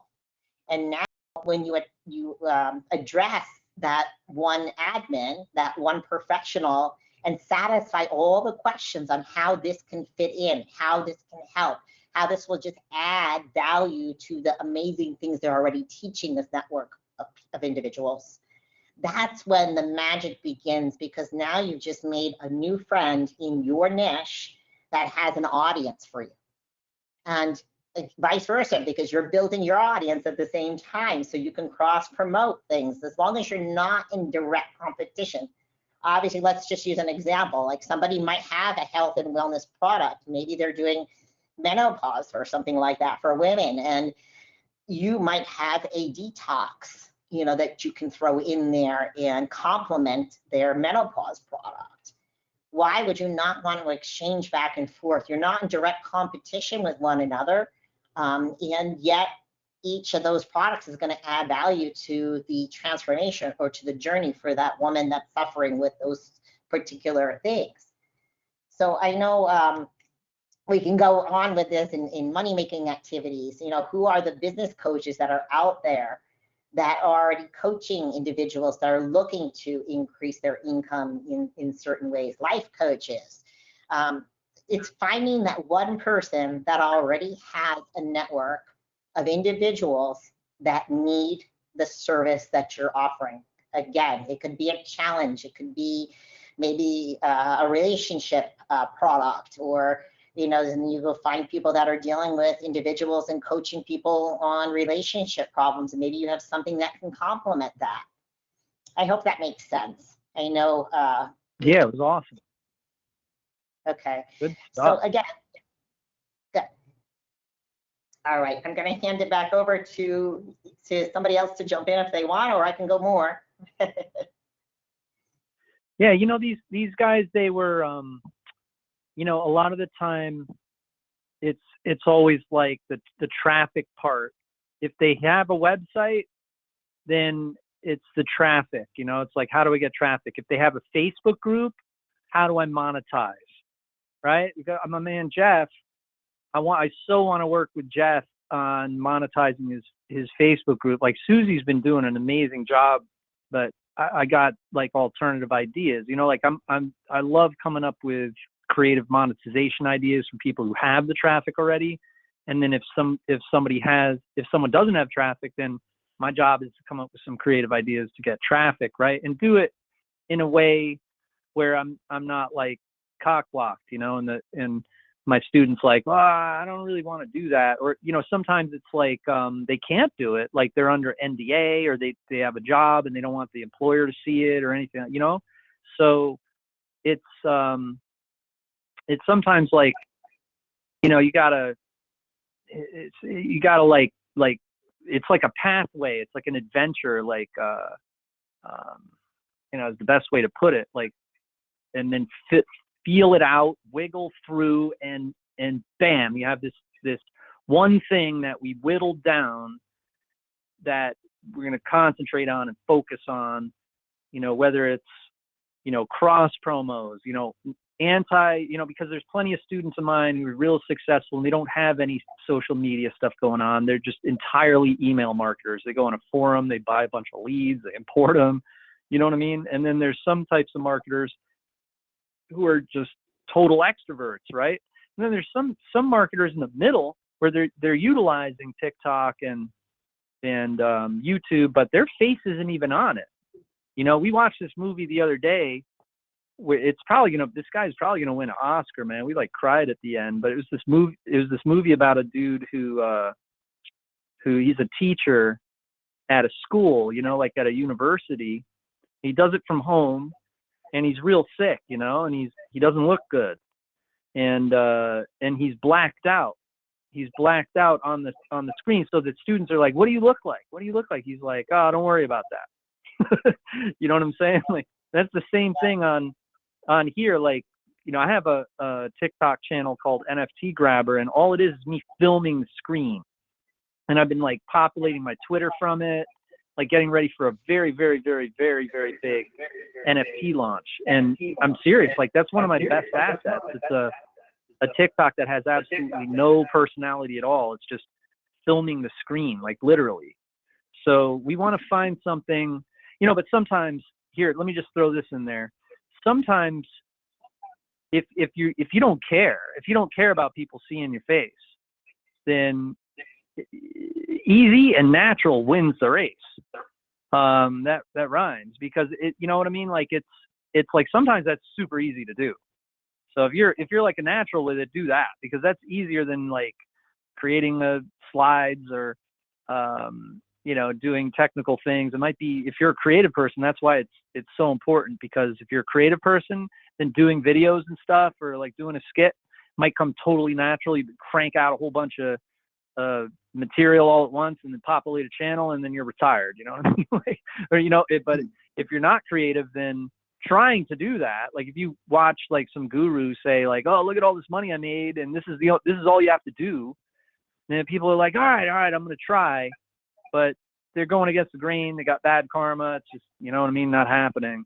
And then people get discouraged, you know? So, you know, we don't want anyone getting discouraged. We want to make it easier for you and go into the directions that are quicker to do. But anyway, that's, you summed that up. You really made a lot of sense when you were talking about like the cross promotion of niches too. So it's not competitive. You're not directly competing with the person. So if someone's like in like, right, like 6-pack abs, then if you're in 6-pack abs, it might be like kind of awkward. But if you're like in this little like subset, it's not exactly what the 6-pack abs is, but it would convert with that traffic, then you might have a really good relationship. Like when I had Beats 365, I had a really good affiliate that had like a hip hop clothing store. So rappers would go to the hip hop clothing store, but then he would promote my beats because he didn't have any beats. So it makes for like real good conversions. That's what you're talking about with the menopause example. Like, if the guy has a menopause site, so he's going to send you traffic because you got the supplement. You know what I mean? You got two different types of products, but it might be two different niches, but it's the same people. You know what I mean? So that was pretty cool. Yeah, and the other thing, Jamie, like there are a lot of introverts working in this industry, and that's okay. I don't want you to feel like you have to be out there, with face on camera. The one-to-many model is actually where you can reach out to the admin of that group and just put your heart and soul, your data, your facts about your products out, and so that in one person, just that one person, you have to satisfy the questions about, and then that one person is going to actually take your product and blow it up in the group, right? Because they know it's going to complement the things that they're already doing, whether it's helping them to make money, whether it's a health issue or a relationship issue, like I was saying. So introverts can jump in and do this at that level where they would have to have that one conversation through DM, through reaching out to the admin, and then they just pass it along. You do the work once, you prove your product is a good fit, you show the fit through the comments and questions that's going through that group, and say, here, I'm seeing a lot of this, but I'm not seeing a lot of solution for that. I have the solution. This is why I feel like we could really match up and rock with us together. And then again, like if you have your own group, cross promote, see what they have that's working in there, and it's the same thing. It's like, I think today we need to work in conglomeration with one another. We need to tag team. And I know Mel even said it earlier, we were working with doctors. We're actually putting a lot of products right in their office because they have the right audience for us to put some of our health and wellness products in, and we have the clinical data to support everything that they need to be able to go in there. So affiliates can be even brick and mortar businesses. It doesn't always have to be everything online. It depends on what it is that you do, right? So anyway, I wanted to say that introvert, you really just have to have that one real conversation. And if it has 10,000 followers, now let them do their part. Accountability on your hand and was to show the fit and show that it will add value and give them everything that they needed for them to introduce and open the network to you. Now they're doing it because this is their warm market. Think how much more magical that will work.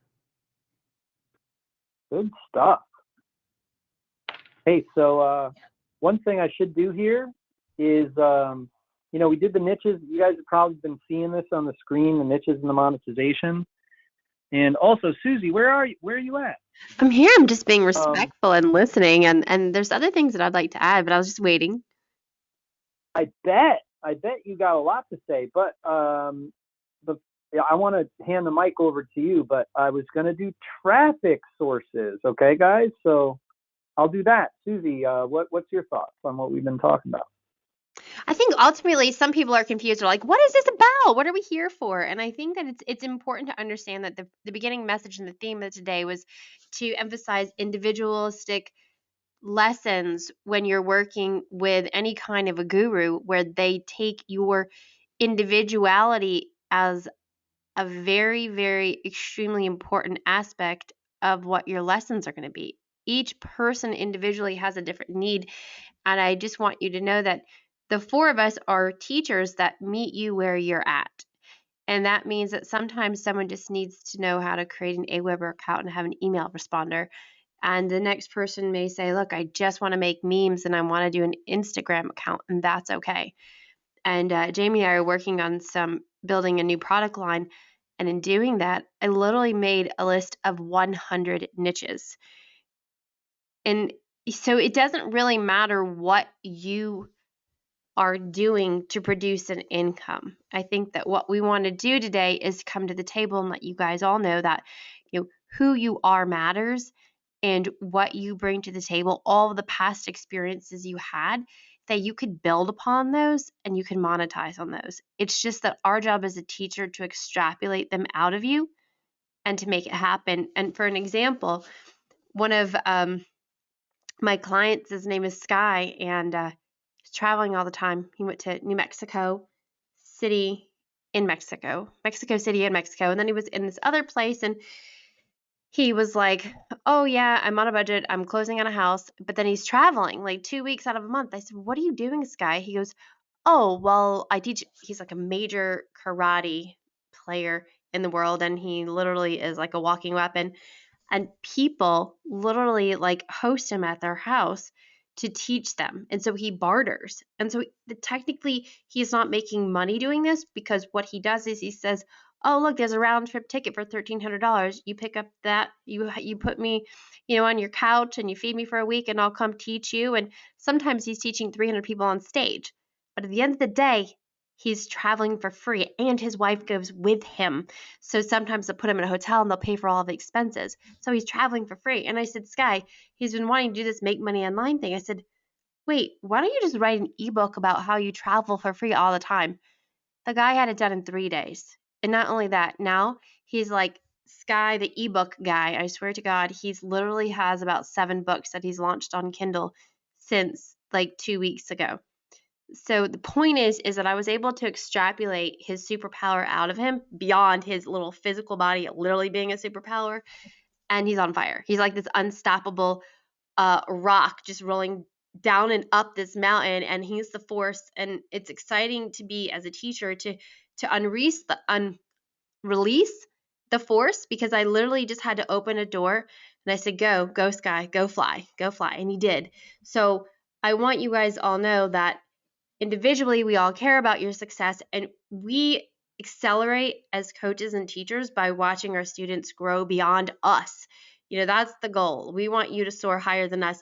So it takes some individual time with each of you to really listen intently to be able to extrapolate your superpowers out of you. So I know if you were here and you're confused as to what the intent of this is, it's just to really strengthen your mind to understand that you're different, and that we want to harness those differences, and we really want to turn those on, and not just on, we want to put them on fire, like good fire, so that you have this like forever burning flame inside of you, and that you feel safe and encouraged and confident in letting it shine, so that you can just be you. And like, if you're a zebra, let the stripes out, let it just be you.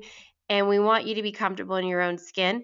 And then when that happens, when that transformation happens and you feel safe to be you, because I know as we went through public school system, at least I did, something didn't feel right.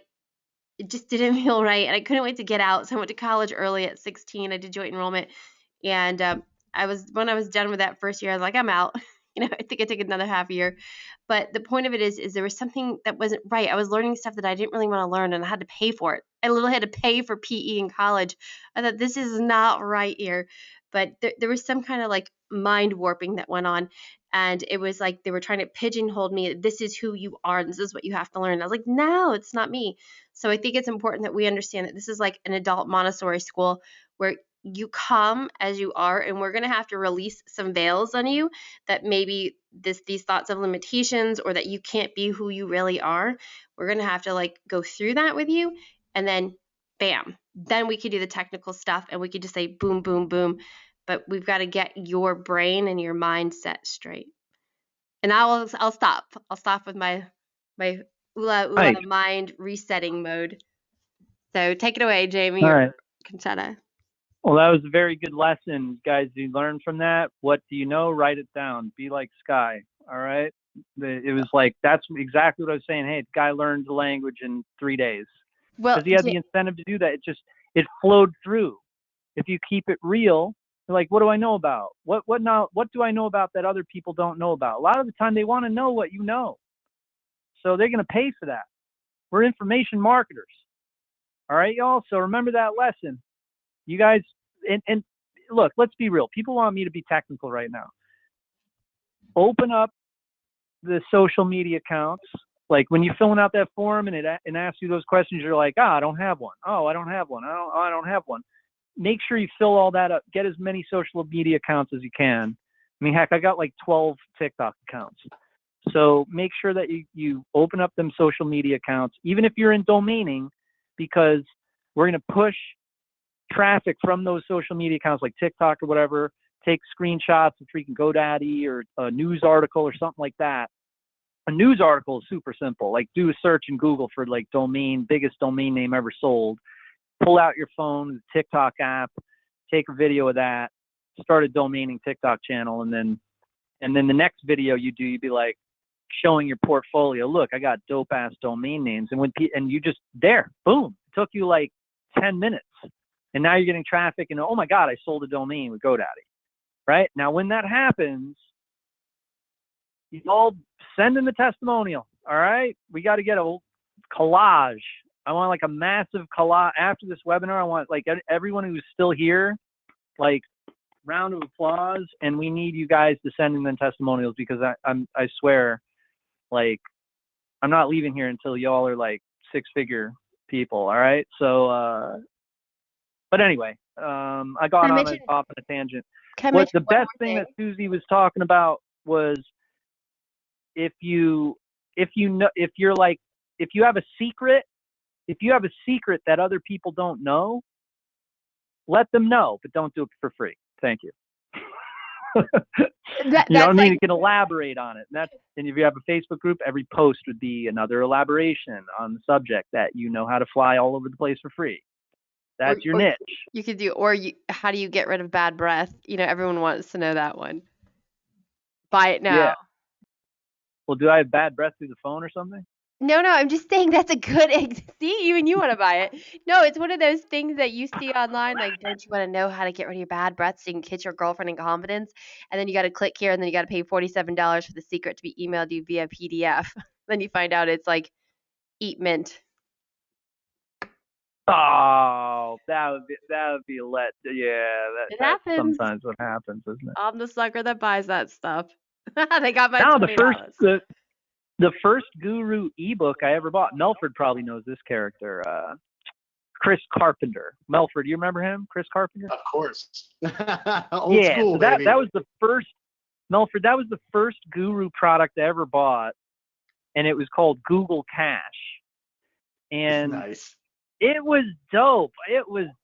That's why I don't hate the gurus. I only hate the ones that just give crappy information and overprice, and they like narcissists. Like, I don't like those. But Chris Carpenter was not like that. Jamie, Chris Carpenter was cool. Yeah. What's up? Jamie, we call them screw yous, not gurus. Yeah. So I bought Chris Carpenter's Google Cash, and I have to be honest, I didn't read the whole thing, because by the time I got halfway through, I was like, oh my God, I'm trying this right now. And I just, and he explains Google AdWords. It was called AdWords back then. So he's like, look, I make money as an affiliate with ClickBank. I was like, for real? I was like, I just put my music on ClickBank. So he's like, I make money with ClickBank as an affiliate, and I use Google AdWords to do it. And he's like, but here's the meat and potatoes. Now you bought the book. In the book, it explains how exactly he's doing it. And you know what he was doing? He's like, I got a German girlfriend who speaks German. So we advertised only in Germany, and we got like these insanely cheap clicks, like 2 cents, stuff like that. So I was kind of like, man, I don't speak German though. But he introduced me to the concept, and I just rolled with it. And then the second one I bought was Rosalind Gardner, my grandma. Yo, I tell Rosalind Gardner, that was the second book I bought, and I was so proud. She was mean to me, like really mean to me on a forum one time. I did a product, and she was like, the godmother of internet marketing, and she was like yelled at me. So when I did Singing Guru, she promoted it, and I was like, oh, Mom. I would call her Mom. I'd be like, Mom, thank you so much. Like, it was amazing seeing Rosalind Gardner promote my product, right? It was Singing Guru. She did that one. And then I bought Rich Jerk by Kelly Felix. And that's where I learned how to sell sites. Like, he had sold a site. So those those guru books were cool. And all three of them were super hypey sales pages, super hypey. But inside it was like true, I was like, Chris was the German girlfriend selling I forget what product it was, but it worked. I had my first sale with Google AdWords as an affiliate. That was a true story. My first affiliate sale was with Google ads, with paid ads. So that's all there was back then. It wasn't like social media and stuff. And then Rosalind Gardner I can't really remember what specific thing she taught me. And then Rich Jerk, he had all sorts of crazy, Kelly Felix he's a really creative person. So he created all these crazy things, and his persona was like this cartoon character that he created. So that was pretty cool. But anyway, all right, sorry for talking so much. Guys, it's never too late. All right? It's never too late to send in your profile so we can critique you. All right? We're critiquing what you're doing, making sure we can, make some artwork out of your life. Okay? And we're going to see what you're doing wrong and see what you're doing right and see if you're in the right niche to begin with. And and what is the task at hand? For instance, if you got a Facebook group, no sales, it's a matter of monetization. Well, put it this way. If it's a Facebook group and you got 8,000 people in there, but no sales, monetization time, right? Like it's like imperative. And if you got a domain portfolio, a bunch of domains you bought, let's get them shit sold. You know what I mean? We got to drive traffic to them listings.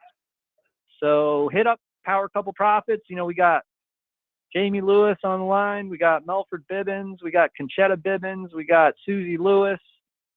And then we got a whole bunch of other people here. There's been 70 people been on this webinar so far.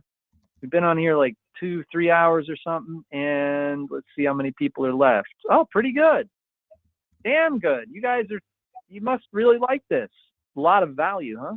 Well, thank you. Hey, also, hit up the questions box. Let us know if you have any specific questions. All right, we're not going to be on here forever. We'll probably be on here another 3 or 4 hours, but, no, just kidding. No, it's, hit us up in the questions box. Let us know, get your questions in, and fill out this form. Don't make me play Tina Turner again, okay? All right, thank you. All right, can I ask them to put something in the questions box to see if you guys can communicate with us? I just want to do a confidence check because I think that one of the most important elements to building a business and to taking action is to have confidence. And so as an individual, if you feel confident, that's when you take action. And I think that I gave Sky the confidence to do it. I was like, do it. And guess what? Like, I can't believe that he actually did it. He literally had the book done and published on Kindle in 3 days. And that really inspired me to do it myself. So that's why I published a book. And now I'm on fire. I can't wait to get off this so I can just write another one. But I wanted to ask you guys, could you guys please in the comments box tell us one of your strengths? And yes, I want you to brag about yourself. I think that that's something that we don't really, as a society and as a culture, we don't really enhance that. Oh, why don't you tell us your strengths today? But yeah, we want to know, what are your accomplishments? What do you feel is really good about yourself? And why are you an amazing person today? Because that's important. And one of Jamie's clients, he literally is making millions of dollars right now. And Jamie didn't teach him the technicals of how he's making that money, but he gives Jamie the accolades of making it. And Jamie's like, why do you say I helped you make that money? And he says, because you gave me the confidence. Because he was making $120,000 a year, and he's like, now I make that like in a day. And he's doing it in trading, so he's doing it financially, in the market, but he didn't have the confidence to do what he's doing now. So that's the breaker. I think that's the icebreaker. That's the pivotal moment in time, is when you have this underlying, unending, forever confidence. That's what can pop up every day in your life. If you can get confidence to keep popping up and keep popping up, and you feel it, you literally feel it, because you're revealing and you're telling yourself again and you're reminding yourself of what you did in the past. That's how that confidence comes in. And I really suggest that you guys get your cell phone out tonight and you record yourself saying why you're amazing. And I'm going to make myself do it too. Okay. Like, I haven't done this myself, but I'm telling you, like, if you really want to know a secret, there was a blind girl that was really in awe of a blind man.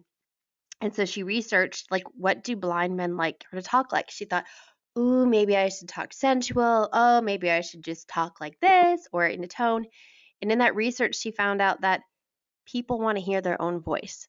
So I want you to record your voice telling you what you're going to put in the questions box right now. And you're going to tell us publicly why you're amazing. And we're going to read it. And you're going to hear Jamie say why you're amazing. And then you're going to record it on a video and you're going to watch that every day and say, I'm amazing because blah, blah, blah, blah, blah, and go through your accolades. And if you find yourself not finding accolades, then that's something that is your homework for tonight. You're going to sit down and you're going to make a list of 10 things of why you're amazing. All right. And I know that may come to a surprise, and you probably didn't come here thinking that you were going to do a deep dive in your inner world, but that's one of the biggest things that takes us from zero to hero is the everyday, the bounce back of confidence. And you have to believe in yourself, because until you believe you and your inner story believes that you can make it, you're not going to make it. And I'm going to leave you with that Amen, thought. So take sister. it away, Jamie or Conchetta or Milford. Oh whatever my you guys wanna God, do. that was amazing. And a big shout out to Ray Laviere. He's been here the entire webinar, and he was skeptical, I would imagine, because it took him a while to hit the form, but he just did. So a big round of applause to Ray. Ray, we love you. We miss you, man. I haven't seen you in a webinar in a while now, and you've got Facebook, Instagram, and TikTok. You're the man. So we're going to make this happen. Forget about YouTube, bro. All right. You got the right things. TikTok's where it's at. Did I get any of that other stuff? Oh, that's what do you, hey, so, all right. So I'll keep it confidential. All right. Hey, let me ask you a question. Did you hear what I was saying about on TikTok, how you can film, you could film news articles or something? You could have an entire TikTok channel with just news articles. That might be a good idea for you. You want to do the one question, hit me up the questions box for this. I could have put that on the forum, but I was like,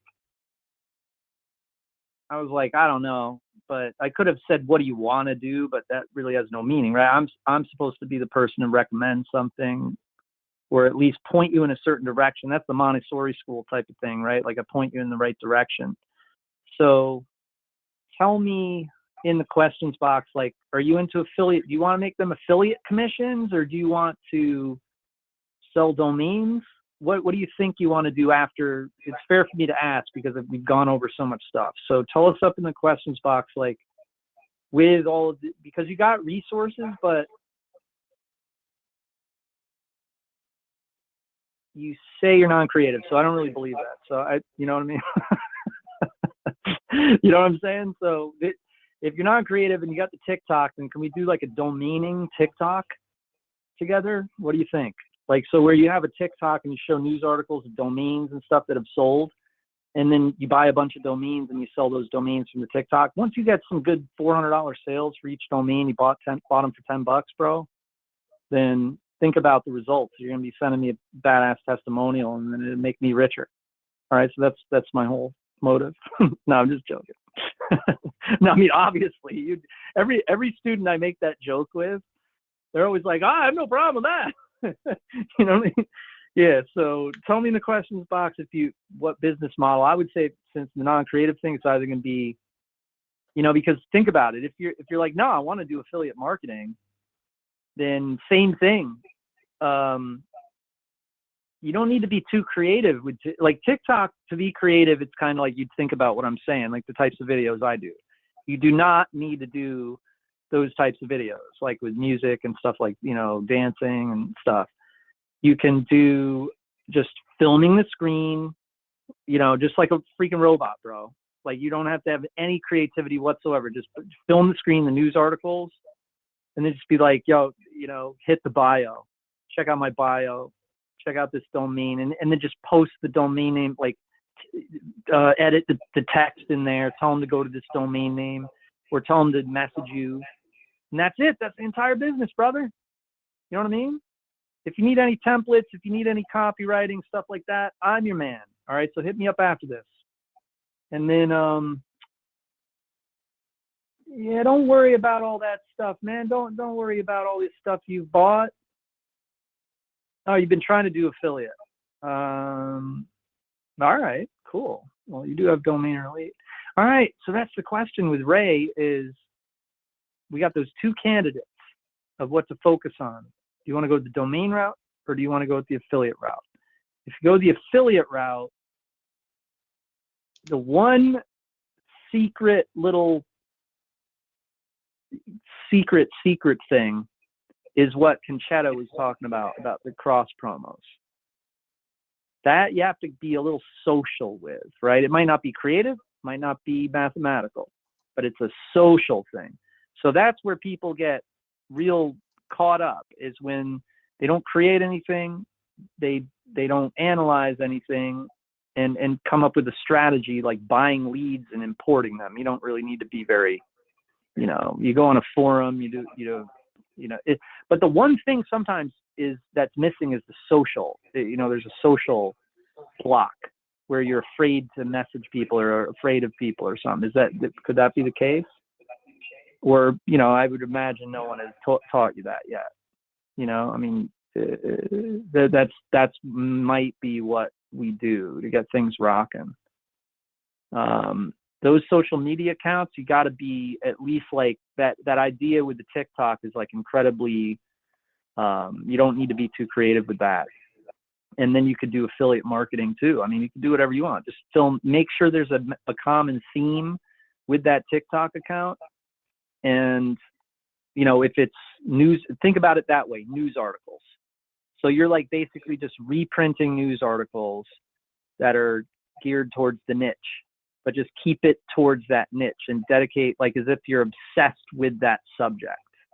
So that's what it would look like on your TikTok. Like every video would be like an obsession with one topic. And then you just tell them to go to a domain name. And then that domain name forwards to an affiliate link or forwards to if you're doing it for domaining, you know what I mean? I would say if you got your heart set on affiliate marketing, then do news articles on the TikTok account is geared with one topic, and then just repurpose content. You know what I mean? If you need that content, hit us up because we're going to hook you up. All right. We're going to hook you up with the copywriting, things to say, exactly how to do it, more elaboration. You know what I'm saying? Nice. Ray says he's working on a TikTok. Damn, that's dope.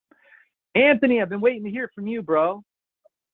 Hell yeah. So he says he made a live video on YouTube while selling a car he made. Nice. All right. Very entertaining. Received 5,000 views in 2 days. Also, I'm in a movie damn, bro. That's awesome. So I'm in a movie that was made here local. What should I do?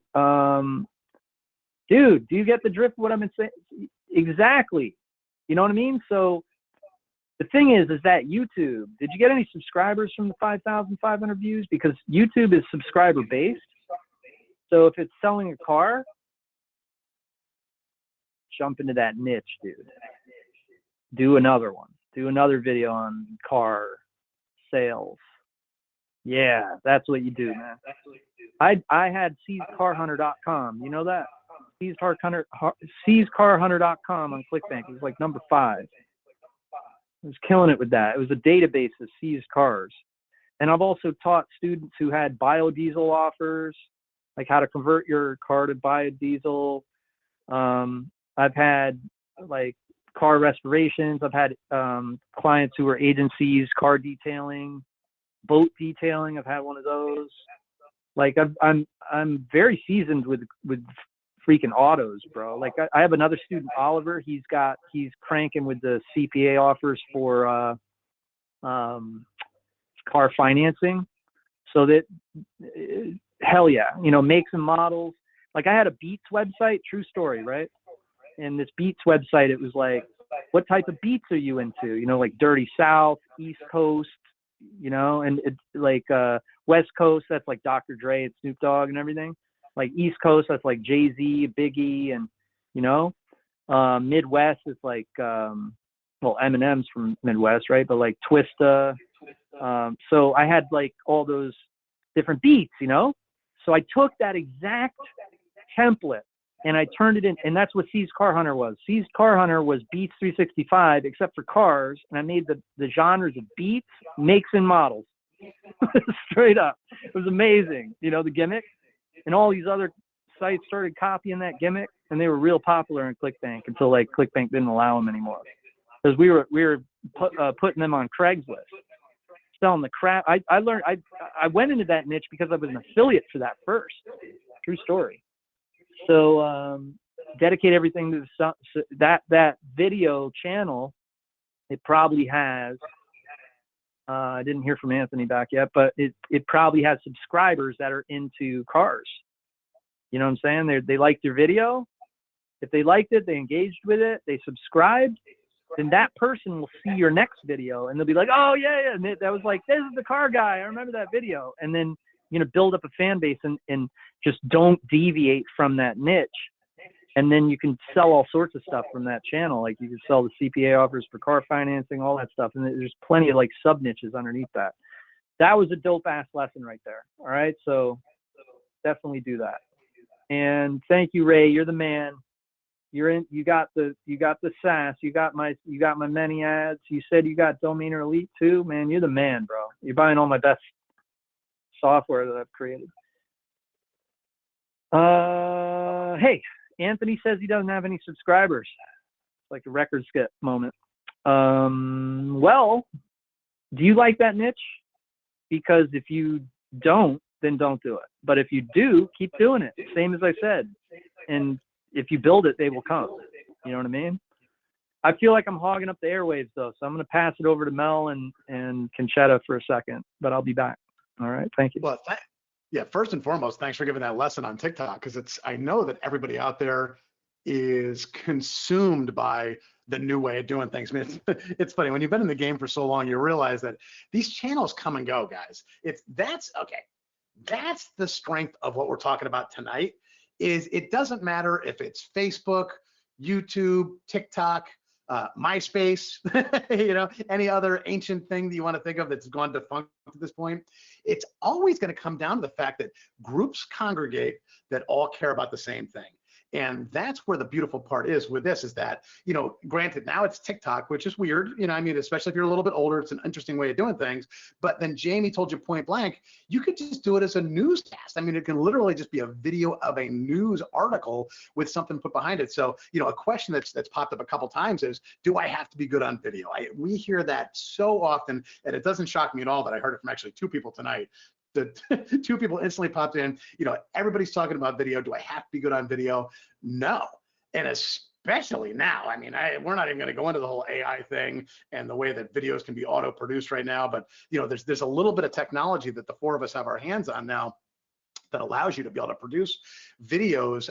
They can be in your own voice, they can be in somebody else's voice. Even like the whole computer voice thing doesn't exist anymore, guys. You don't have to worry about, you know, being recording a video that isn't in your voice, that isn't your face, and having it sound like a robot's punching it out, because that doesn't exist anymore. Now you can have your own voice or somebody else's voice on there that's beautiful sounding. I mean, it just sounds like a normal human, and it's not this hugely expensive software anymore, and you don't have to get tweaked to be on video. I think that's one of the big issues that folks have had over this last time, and it got compounded during COVID because everybody went on Zoom. Everybody went on, you know, webinars. Everybody was on Facebook Lives. I mean, you know, when we go from Facebook Lives having all this traction to all of a sudden grandma shooting Facebook Lives, now we know why it went down. When there's this overload of visuals, when there's an overload of videos, they actually become less powerful. So, you know, that's the little secret that I kind of wanted to throw out there. Is Jamie was so giving with you guys about TikTok working. One of the little secrets right now is you can actually have equally as much power not being on video because of the technology. There is technology out there now that's, and again, we can, you know, we're going to share all this stuff with you when the time comes. We can show you with you the links that are free, some of the paid programs and whatnot. But, you know, being different in a niche that you love is going to give you way more power than people just rambling on camera.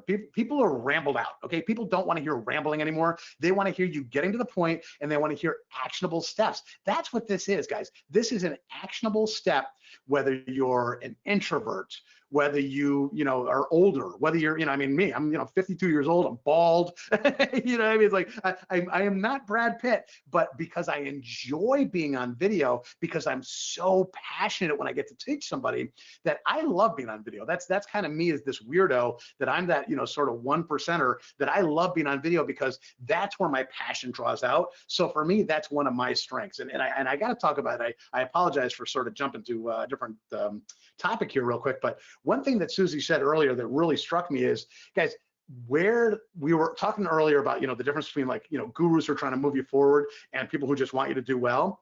Gurus are always going to ask, what's holding you back? Think about that for a second, and that's why I paused.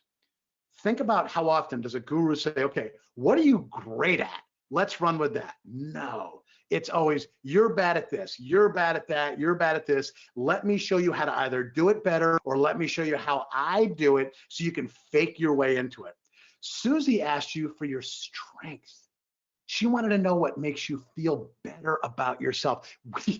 We don't want people to feel bad. I mean, how the hell can you expect to move forward in your life, move your family forward in life, if you're constantly being banged with what you're bad at? Who cares? Nobody cares what you're bad at. We care about the thing that you're good at. It could be programming. I mean, anything. I mean, there's a million different things. We had a whole list of different niches out there. When you think, and Susie even said she made a list of 100 niches.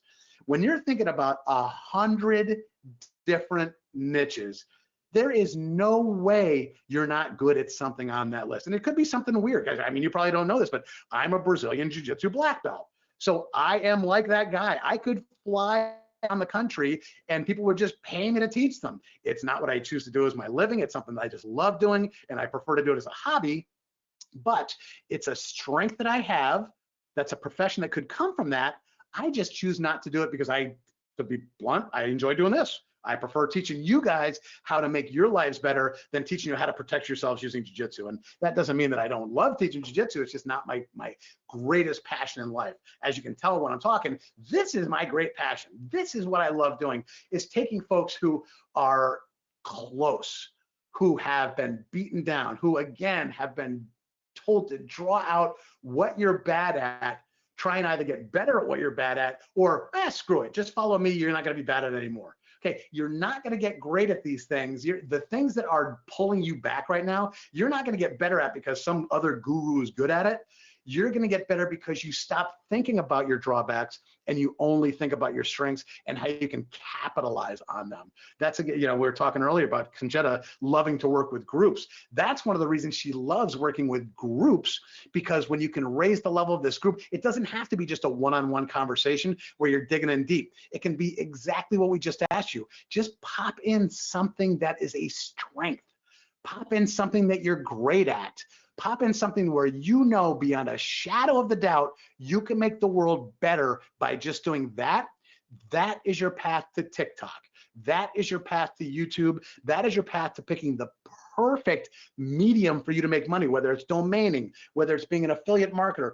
Pick the things that you're wonderful at and friggin' run with those. Stop beating yourself up over the things you don't know how to do. Stop trying to learn. I mean, hell, don't be an old dog learning new tricks if you don't have to be. If your old tricks can pay you the love or the dividends that you want, then do that. If your old tricks can make you love what you're doing, do that. Stop worrying about what you're crappy at. Stop worrying about making changes to your life. Only change towards the positive, because that's going to be what you're going to glow with.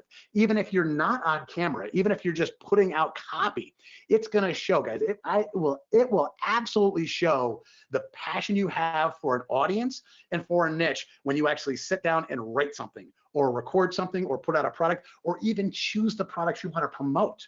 You know, we've all learned that promoting products that you don't care about is just not going to go as well. It's just a reality. If you've never owned a dog in your life and you could care less about dogs or pets, why would you promote pet products? Why would you go into, you know, a niche where pets are a dominant thing? If you're single and you've never had kids, why are you worried about teaching people to make their kids healthy or to give their kids a healthier life? You're just not going to be as passionate about it. Look towards yourself. Look in the mirror and figure out what you want to talk about. because I guarantee if you find one person to help, you're going to find hundreds of thousands who are just like it. That's the secret to being in a niche.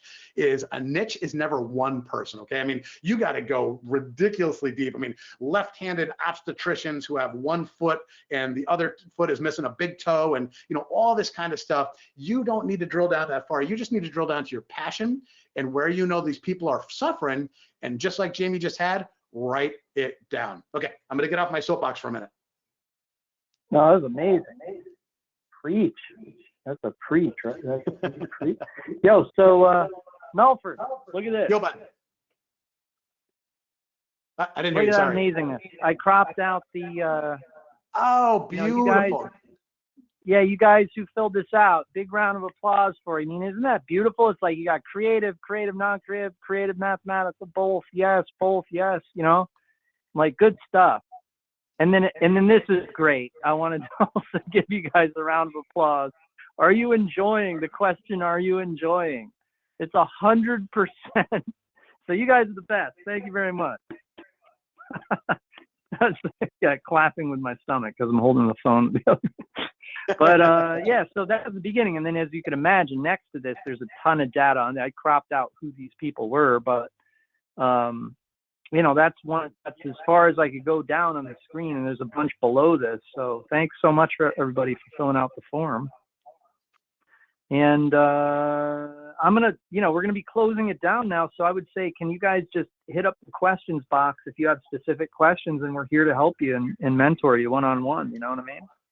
So hit us up in the questions box, and I'll pass it over to. Haven't heard from Conchetta in a while. We kind of do the rotation thing, Yeah, I'm going to jump back in here and just say, you know what, guys? Owning your strengths and just being your individual self is what the world needs right now. If we were all the same and we had all the same talents, how boring would the world be? This is your time to shine in the things that you feel very passionate about, and getting out there and allowing people to be able to find you because you're narrowing down your messaging to those finite things. I think sometimes we get into health and wellness. Well, we can go really big and large with health and wellness. We can go really big and large, with other niches. But when we narrow down that niche, not only do people find us, we tend to find our people, right? And I think that was one of the biggest problems in the beginning, when I first got involved with affiliate marketing. It's like, I just want to help everybody around the subject. Well, that's not the way to do that. The way to do it is to really just get definitive with a few items within that big topic. And that's where, people will lean on you because it might not be their strength. I feel like the world just needs a little bit more of you just showing up in a way where you're showing the professionalism in maybe 3 topics around health and wellness, not 5 or 10. And it will start to narrow down, a little bit more of where people would lean into you, and also other professionals in the field. Because if you're sticking with your 3 topics and not touching into the things that they're already talking about, this is going to allow you to do a little bit more of those cross promos a little bit more easily with other professionals that are out there that will open up their networks to you. So remember that everybody has strengths out there, and when you tap into those strengths, boy, you get out of your head. When you start focusing on the things that you're challenged with, like, well, I'm not good at this, I'm not good at that, but I can do this. When we start focusing on that path of negativity, then we can't get out of our own way. We don't get out of our own way, and we never start the process. We stay stagnant, we stay stuck. When you get out there and you're like, well, this is what I really want to do, this is what I really want to talk about, this is what I know that I can promote out there because I'm very passionate about it, that's when the world starts to find you. And I want to make that clear because this is when this path gets easier for you. This is when you start to draw in your crowd. So, remember that always. And what Susie was talking about earlier, hearing stuff in your own voice and giving yourself credibility in an area, we don't take time to do that long enough to be able to have it absorbed within ourselves. But hearing it in your own voice is what takes it to the subconscious level. When you get that down to that subconscious level, where you keep reminding yourself, I have a lot of awareness, I have a lot of knowledge, I can give a lot of education around this subject. Guys, I'm going to encourage you to own that. Own who you are, own what you're here for. You know, whatever lights you up, stay around that subject matter. Because when you get deep into other things, you know, Mel does a lot of our technology. I can do this, I can do the basics, but I will lean on him for that. He will lean on me for other things. This is where the world is at. Like, leaning in on other people to help you to move forward is really important today. Because if we don't lean in on those things that we're challenged by, we don't go anywhere. And if we stay inside the box, then we can't grow, we can't evolve, we can't get out there, and we can't show and bring awareness of those wonderful things that we are more talented in. We keep ourselves stuck because there's little things, little triggers, little parts, components that we can't complete by ourselves, but we're not by ourselves.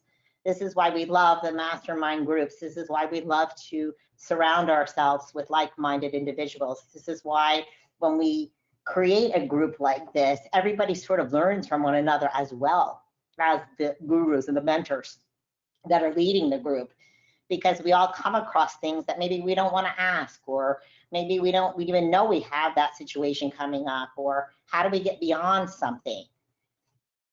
First thing we need to do is just get out of our own head, get out of our own way, and start to write down things like Susie was saying earlier. What niches would I be good at? What niches do I even care about to even try to get better at?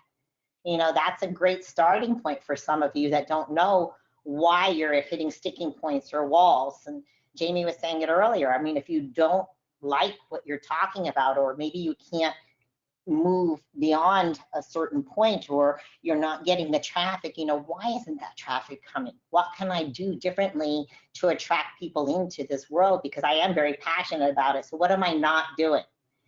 I mean, when we were growing our businesses, the first thing that I would look at is I would go to the mirror and say, Conchetta, what can you do better here?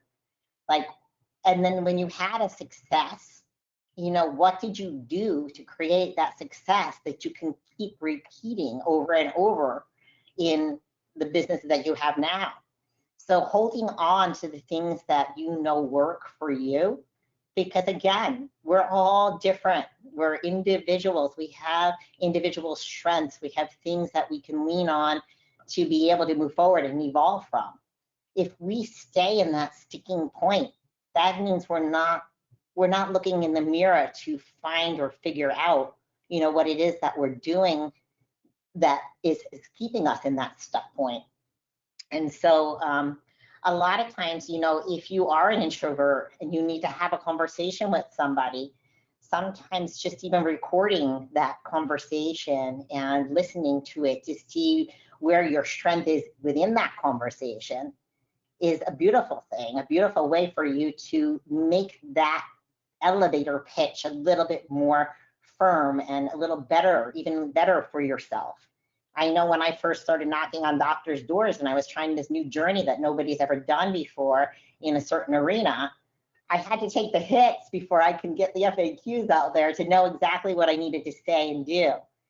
So again, you know, looking in the mirror, working with a group of people that can uplift you, not just to uplift you, but to they see you, they hear you, they get to know you, and then they can help you to take those strengths and just, wow, put it on the top of that mountain for you, or with you, right? Because it's this mastermind is all about helping you to grow and helping you to be able to do this for yourself, not leaning on us for all the tools all the time, not leaning on us to provide, you know, everything along the way, but making you the guru or the professional in the arena that you're choosing for yourself. And again, deciding on the pace and the goals and the things that you want to do and where you want to go with your business. Because really, I mean, that's completely up to you. Once you know that, then we can plug in and put things in place for you to show you how to get there. If you have goals, your 3 months, 6 months, 9 months, 12-month goals, and you're not hitting any of those goals, then we just analyze, we take a look at it and see what might be prohibiting you from hitting those goals that you want for yourself.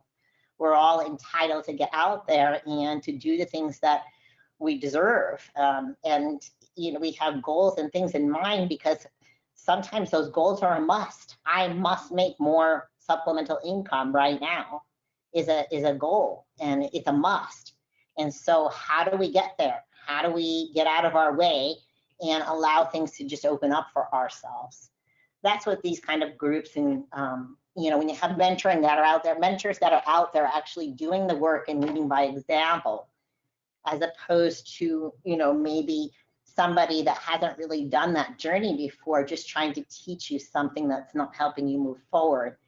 We hit those sticking points because it doesn't work today. What's working today is what we try to keep up with and try to teach from that point of view, because we're still out there creating products. We're still out there as affiliates. We're still out there doing the work ourselves. So I just wanted to jump in and have you own your power, because that's what gets you out of the box and gets you into the becoming one of the 1% or the 2% or the 3% or the 5% or wherever it is you want to be. That choice is yours. And the path to get there, the path of ease, sometimes you need a little assistance along the way to figure out what that path of ease is for you. Taking a look at, I like to say, you know, a holistic view of the body, right? A holistic view of your psyche, human psyche, and really pulling out the things that you already hold within you to be able to move that business forward or in that direction that you need it to go. So anyway, I can go really deep into that kind of stuff, but I'm going to pass it over. Susie, are you out there? Did you want to add anything to any of that? Yeah, I'm here, and I've been doing finding some really good things to say, and I just want to say thanks for bringing all that to the table. I think it's really helpful to everybody to get into their heart right now and understand that, you know, sometimes we do things emotionally, and that's, you know, why we probably work, because we want to be able to give things to the people that we love, and we want them to know that we love them. And unfortunately, I don't know about you guys, but my kids like money. I came home yesterday with something that my son had asked for. He said, "Oh, I want," like the day before, he said, "I wanted, if I go to I was going to the gas station, because I want a chocolate Snickers bar ice cream." I said, "Okay." So I went and got it 2 days later, because we weren't going to, the gas station was closed basically. And so I was like, okay, I'm going to bring 3 things up to him and see what he wants.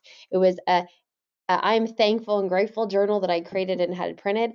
I got a $25 Amazon gift card, and I had like 2 Snickers. He picked the Amazon gift card, and I was like, this is such a great like analysis, is kids want money. So that's why we're here, because we want to give something to the people that we love. Just like, you know, Melford said he was like wanted to give gifts, so he was utilizing his money to buy them gifts, right?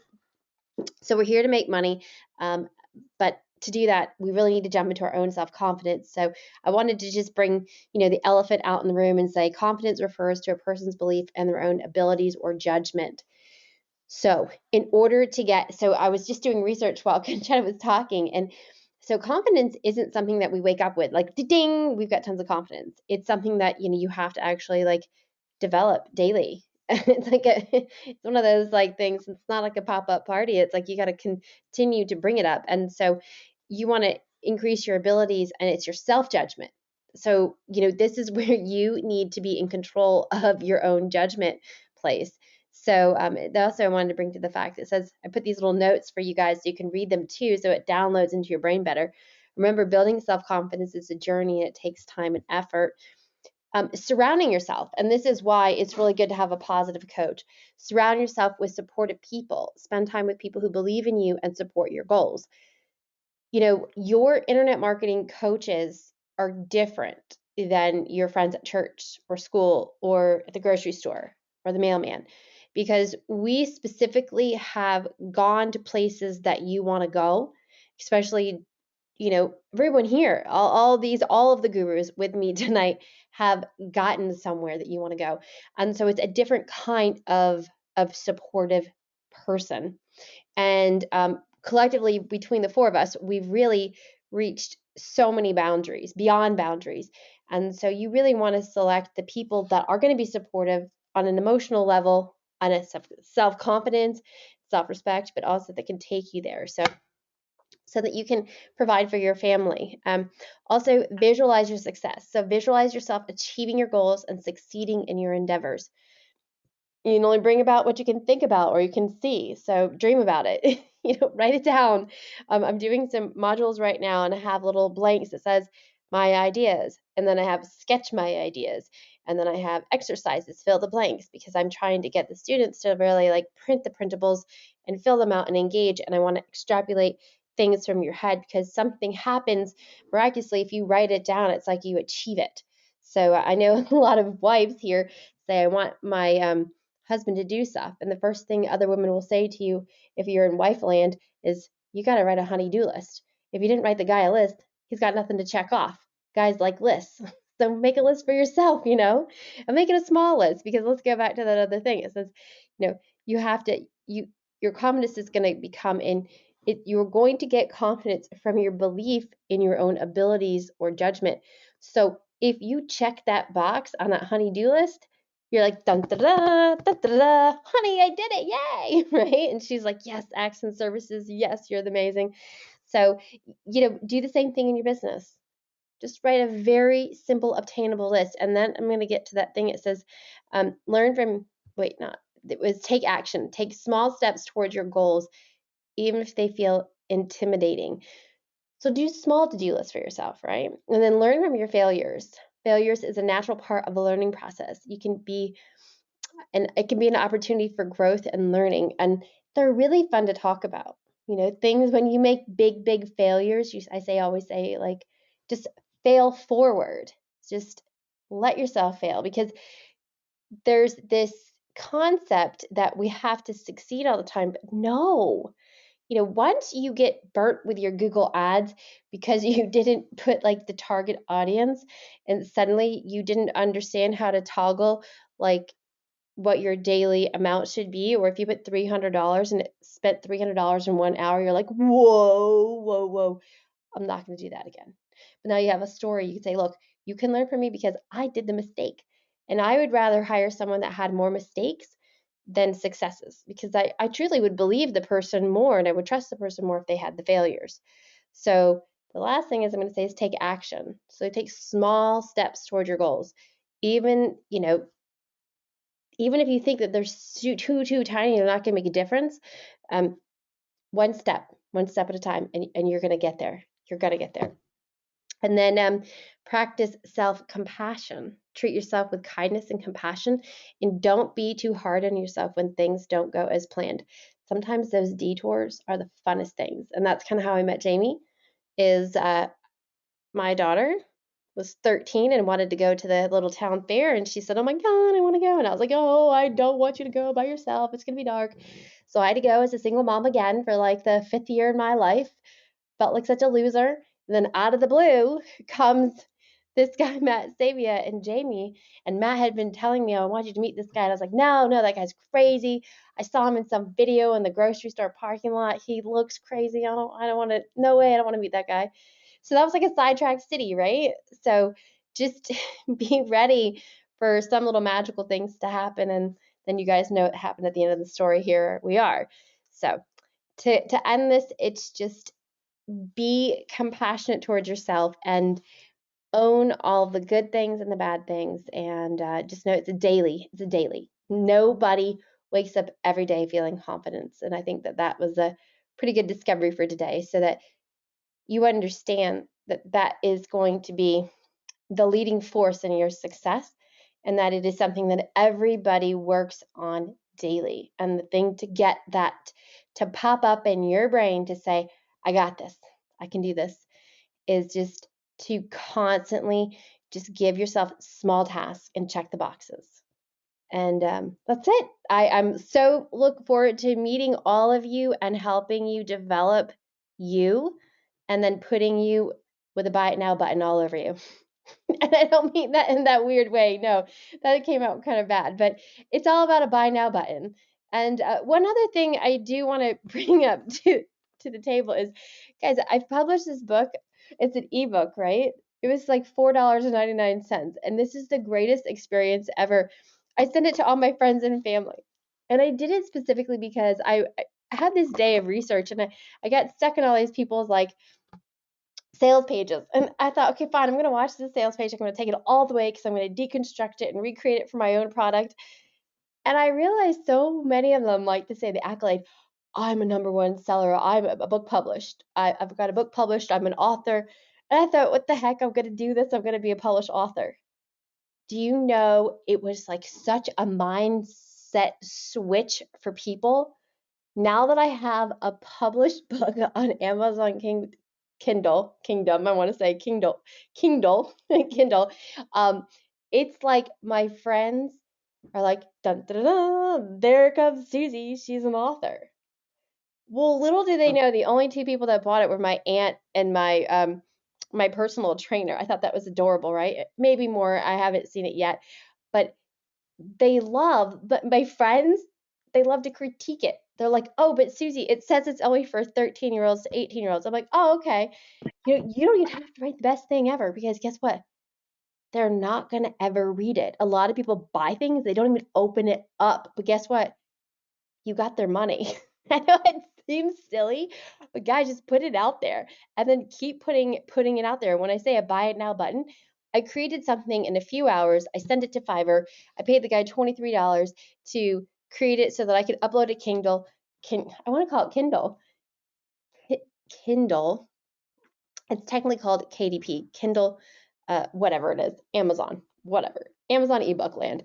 Point is I paid some guy $23 to take my little Word doc and put it in the form of an ebook and a paperback, uploaded it. I made the cover literally on Amazon Kindle Publishing and pressed some buttons. And 72 hours later, it was up on the market for like whatever I put down, $4.99. And then I had 2 sales. So I have a product that's for sale. You don't only have to do product launches. You could sell so many different things. You can sell PDF files. So I'm looking forward to working with you guys and just expanding your mind. So these little small steps, every day you do a little small step and the next small step, boom, you're going to get your goal set. You're going to set your goal and you're going to get it done. And collectively, between the 4 of us, we will push you up that hill. All right. If it's your mind that's in your way, well, then watch out because here we come. We're going to go find that little kink in your process and we're going to clean it up. And then we're going to put you on the right laser focused track to get where you need to be. And guess what? You're probably never going to come see us again. We love you and we know that you're not going to come back because we focus on newbies and you're going to surpass us and you're going to be way higher than us. So get ready, okay? Get ready. Put your life jacket on because we're going to throw you out in the ocean. That's amazing. I'm out. Oh, awesome work, folks. So you guys ready to go out to the bar and have fun? All right, so that means Jamie's got to go. All right. Go to the club. I want to get lobsters. Yeah. So how are we going to help everybody, James? So everybody, you have been fine folks tonight, and I answered so many questions in the questions box, and everyone is like, everyone's taken off now, but like we've had people on here for like 3.5 hours. Like Ray was like, thanks for everything, folks. Very informative as usual. Talk soon, Ray. Antonio was like, thanks for the suggestion of driving traffic to my domains. Typically focus on affiliate links alone, not my own value. Just goes on and on. All these folks are like really, really dug it. And all I would say is when we follow up with y'all, make sure to respond, all right? And that's a wrap for tonight. You guys you got anything to throw in there before we take off?